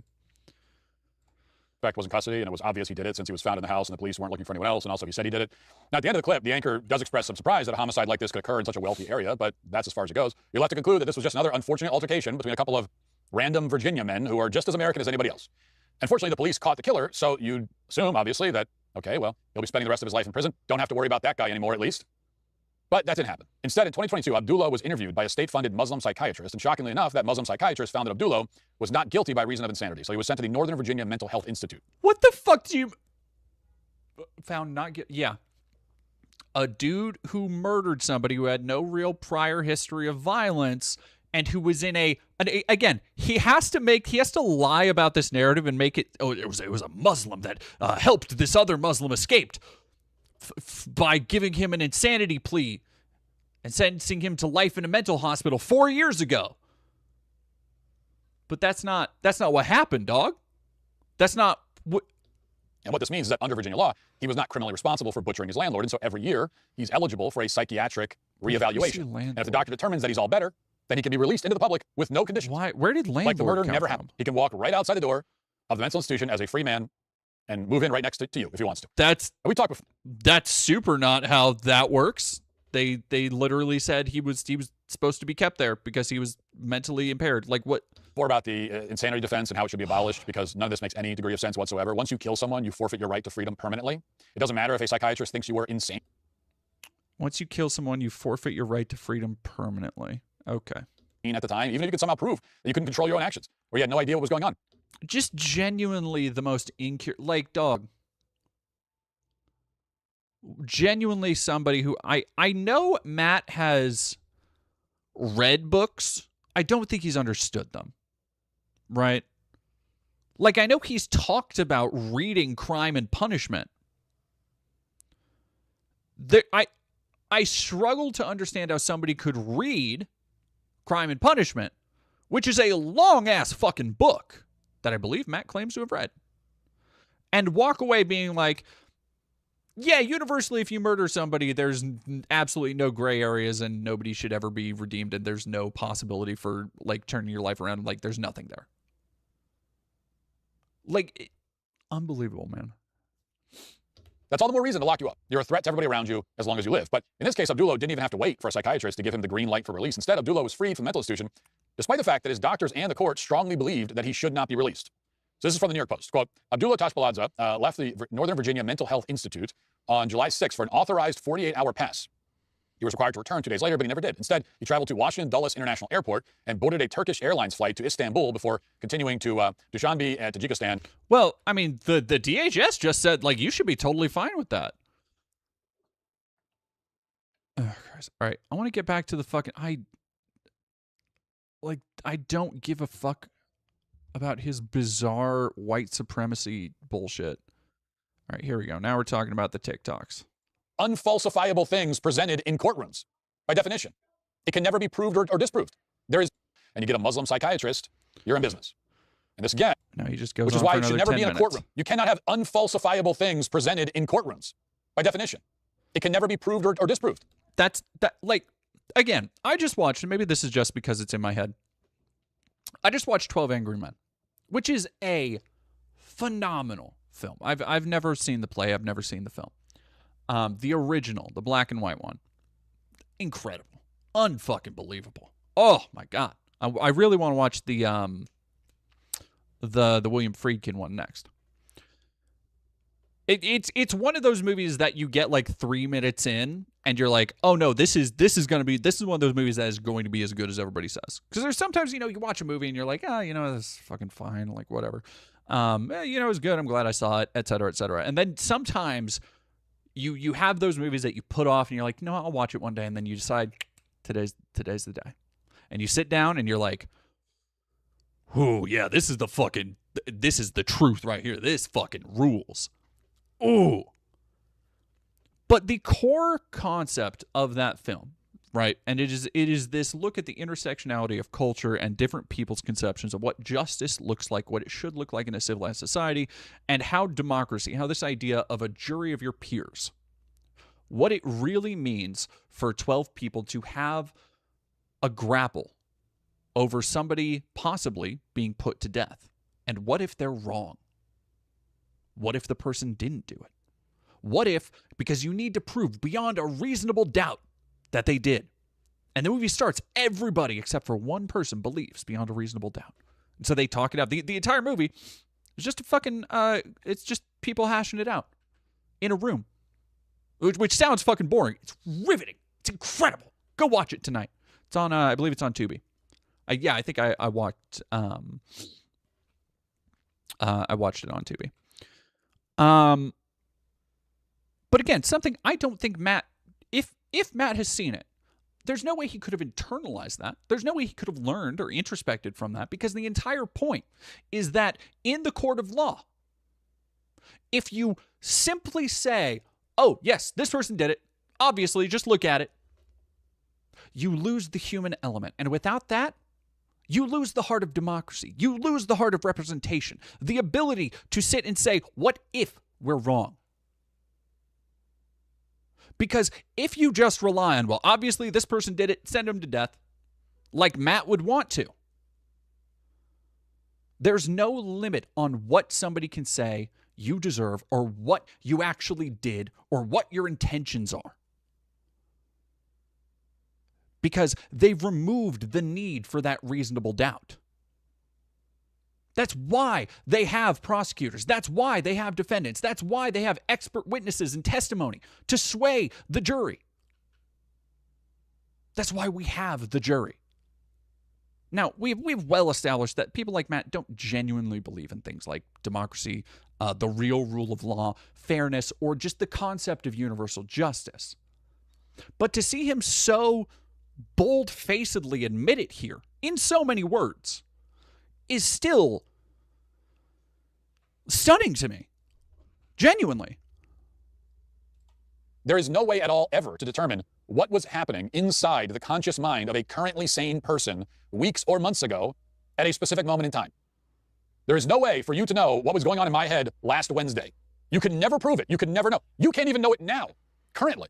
But at least in the current moment, there are context clues, right, that you could use. But last week, last year, 3 years ago, impossible. And so even if temporary insanity is a real thing, which I highly doubt, it would still be absolutely impossible to demonstrate or Walsh, prove, and literally expert, any criminal for all entirely can never be trusted. But it's made relevant because the objective is to let people like Lindsay Clancy off the hook using whatever legal tools are available. And that's exactly why all of these women and even some cucked, gutless men are breathlessly making the... Cucked, gutless men. One thing Matt's really started doing, and he's gotten so much more mask off. Here's two things. One, if Matt does get let go from the Daily Wire, and people have speculated on like, oh, does this mean he's going to get cut loose? I don't think Ben Shapiro can. Straight up. Matt Walsh is the only one who's made movies that turned a profit for Daily Wire. Matt Walsh's dog shit documentaries did big money for them by their profits that fucking the Pendragon Wizards or whatever the fuck didn't make. The Lady Ballers wasn't fucking burning up the box office.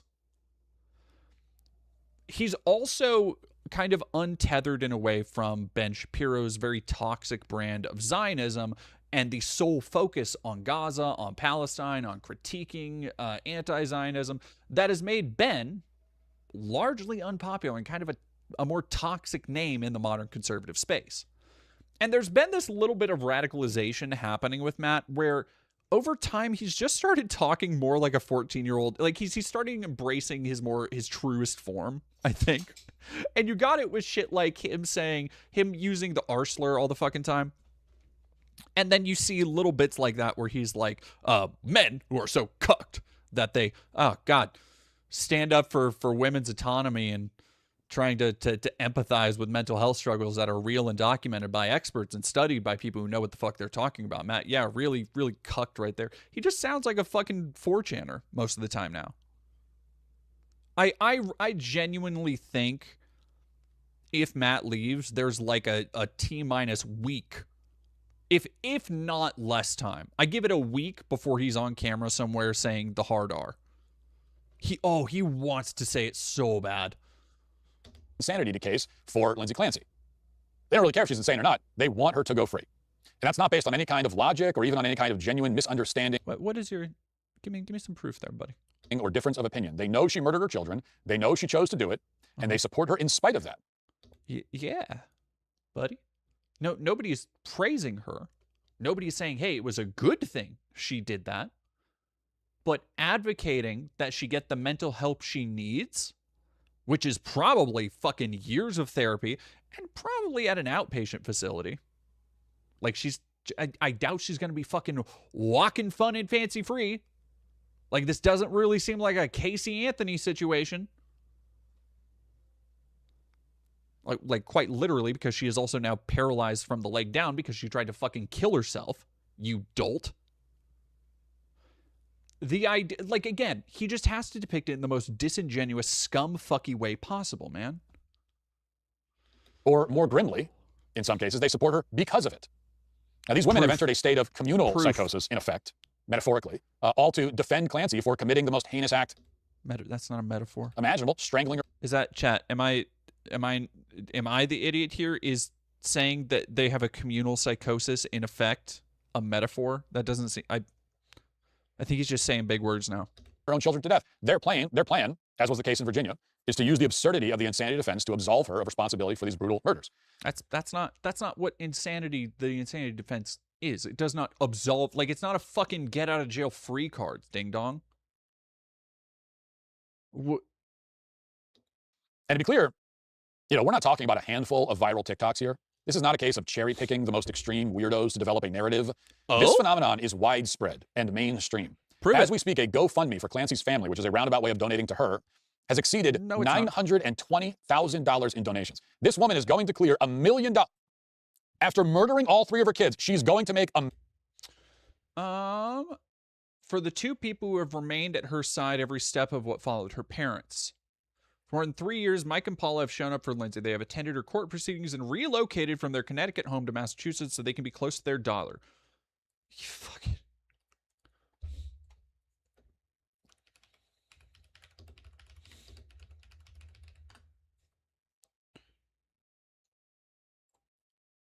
Let's just go look it up here.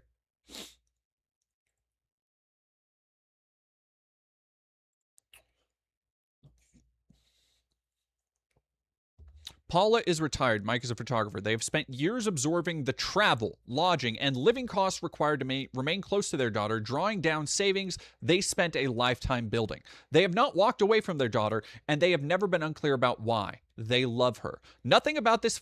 You fucking... He's such a disingenuous scumfuck. Literally, everything he says, you just look it up, and it's blatantly... obviously not just wrong, not just inaccurate, an intentional fucking lie. They have not walked away from their daughter. Nothing about this fund asks anyone to share their view of Lindsay or the criminal case. It asks donor to recognize the extraordinary financial burden her parents have carried simply by continuing to be present. The purpose of this fund is to help Mike and Paula rebuild the financial stability they have sacrificed. Mike and Paula are the named beneficiaries, not her, you stupid fuck. The Musgroves will continue to control funds, determine how they are used for purposes described above. Case will eventually reach its conclusion. Whatever the outcome is, Mike and Paula will still have to pick up the pieces of lives they have put on hold to be there for their daughter. They should not have to face that future without the financial foundation they spent decades building. God, he's such a dickhead, man.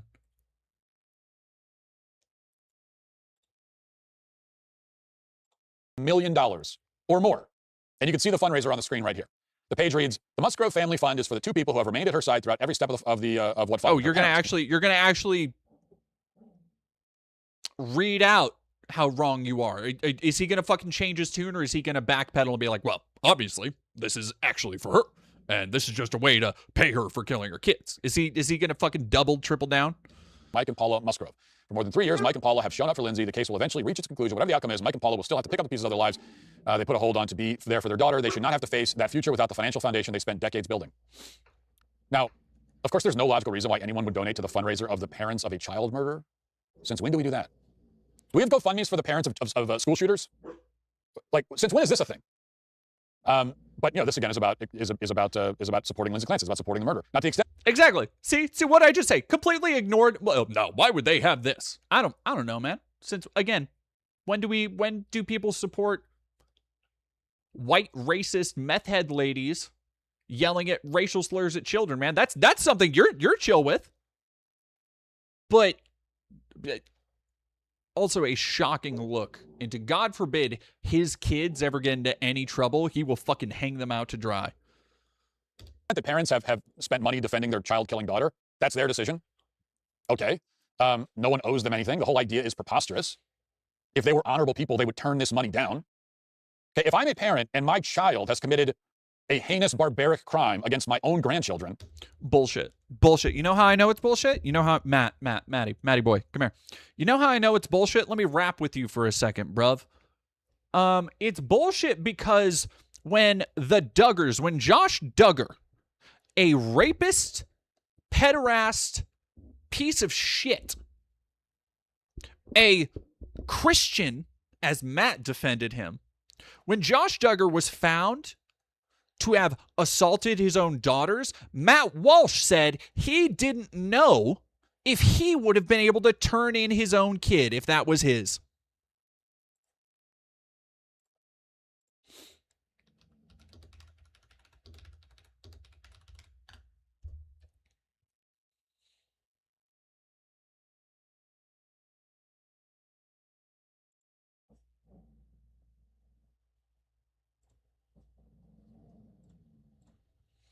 Duggars get support from blogger Matt Walsh, Christian Today.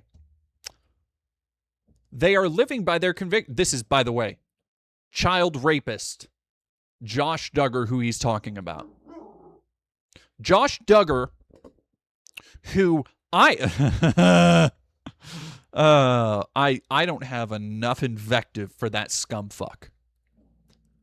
Josh Duggar, when his phone was taken, when his computers were raided by the authorities, Josh Duggar had deep internet CSAM that was so vile, the people who investigate pedophile rings, the people whose job is to investigate and track down and hunt predators online, thought it was fake. They thought it was an urban legend because of how vile it was. And Josh Duggar had it. And so Matt Walsh because he reflexively needs to be a pedantic contrarian, his first reaction was, well, they're living by their convictions in defiance of cultural trends and clearly bestowing a strong faith in all their children. That faith hasn't made them perfect saints, but it seems genuine. Walsh said he did not think the accusation of hypocrisy was a fair one. A Christian failing to live up to his faith does not make him a hypocrite. It makes him cowardly, perhaps. It makes him selfish. It makes him flawed. Walsh added he is not diminishing Josh's past actions, but then said that Christians commit major sins too sometimes. And I need y'all to listen to this. As Matt Walsh is castigating children, or castigating parents who stood by their kid after a life-ruining mental health crisis, after she has been left alone.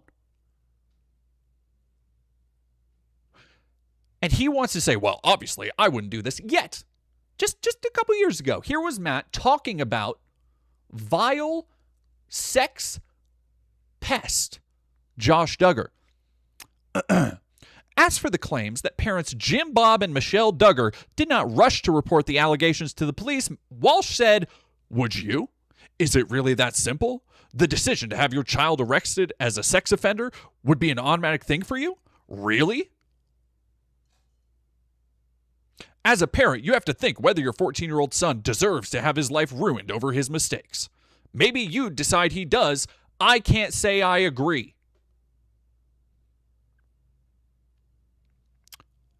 Matt Walsh, everybody.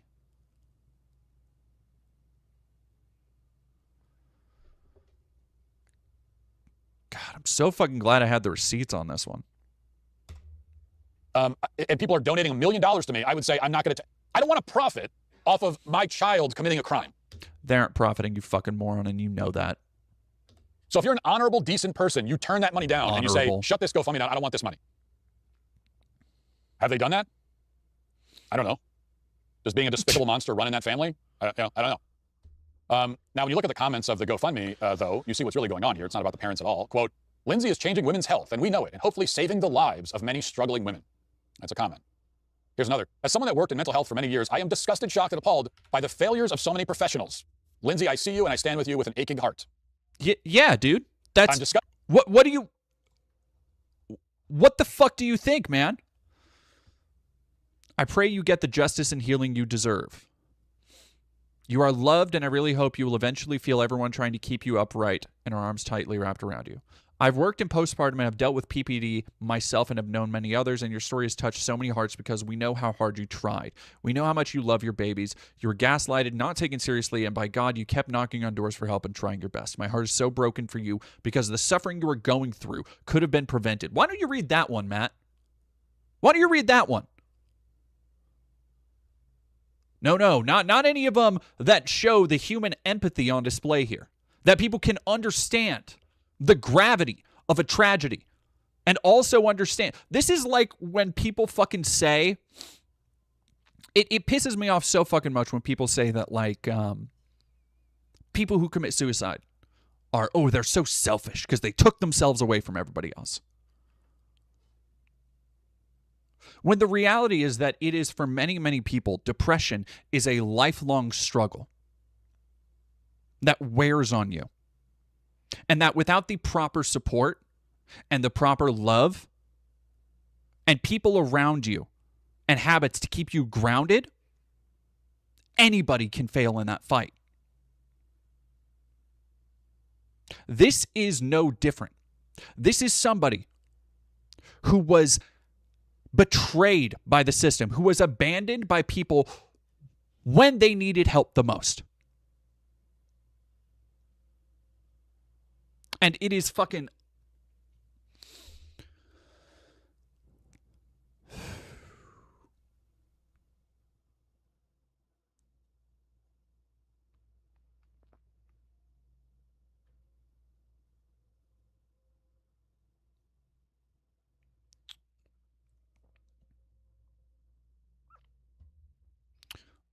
Archangel, Thank you for $20. Peak hypocrisy of Matt calling Lindsay a child killer since he considers a miscarriage equal to murder. While 7 of 11, oh God, really, of Alyssa Walsh's pregnancies ended in such a way that means his wife is a more perfect. Ugh. See, and like I don't want to get into that kind of equivalency because that is. I didn't realize she'd miscarried so much. I mean, miscarriages are way more common than people think. My mom miscarried like 3 times before having me. Miscarriages are incredibly common. But yeah.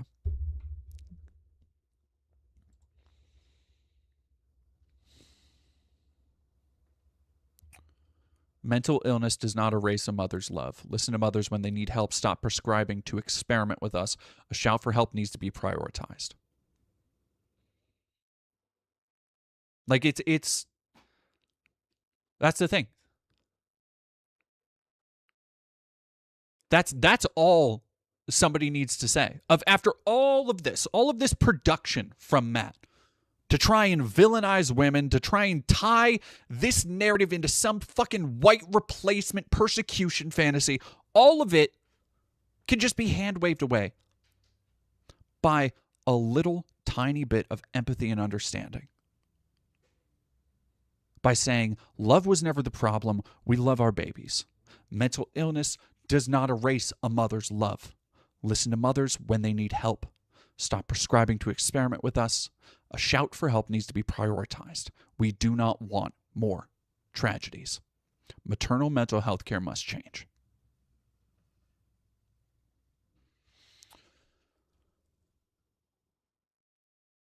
And that's all you really need to say, honestly. I think I'm good there on Matt if I'm being honest.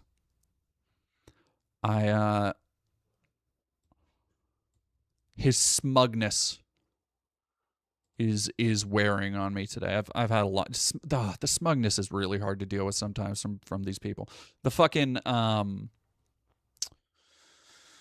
oh God, Petra, whoever the fuck, the dumbass white girl who said that she's trans black. I have a video coming on it soon, but she is also just the insufferable smugness because it gets engagement as well. For a lot of people, it gets engagement. For Matt, I think it's genuine. But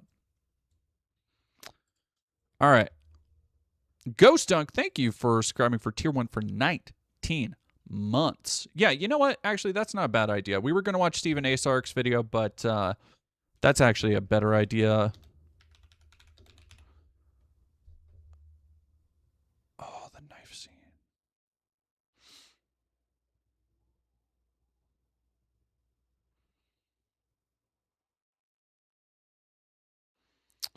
Let me see. I'm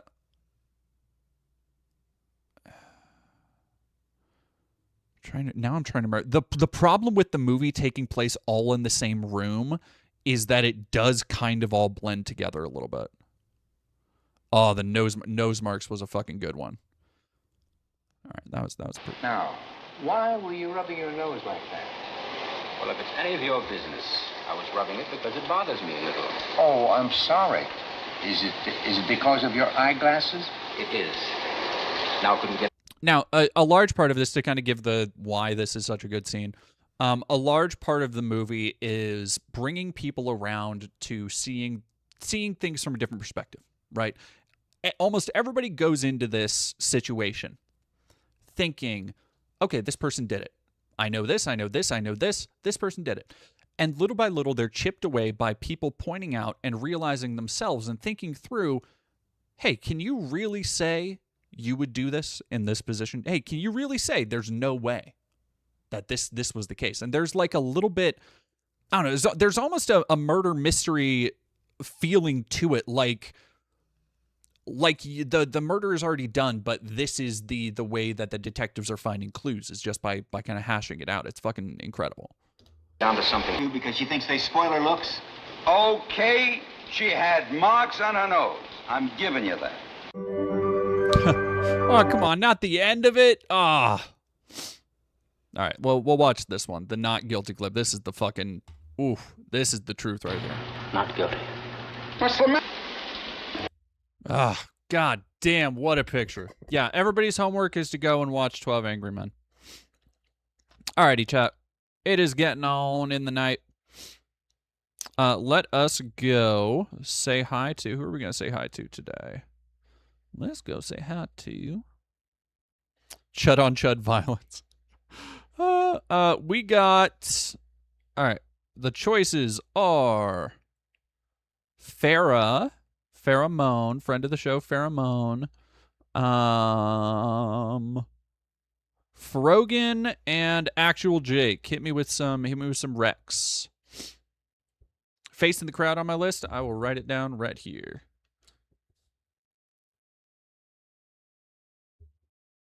Oh, thank you very much, Pact. Getting in under the line. Thank you for $5. Whenever I see George C. Scott, all I can think of, but sir, see the big board. I don't know what that's from. That is out of context. That's very funny.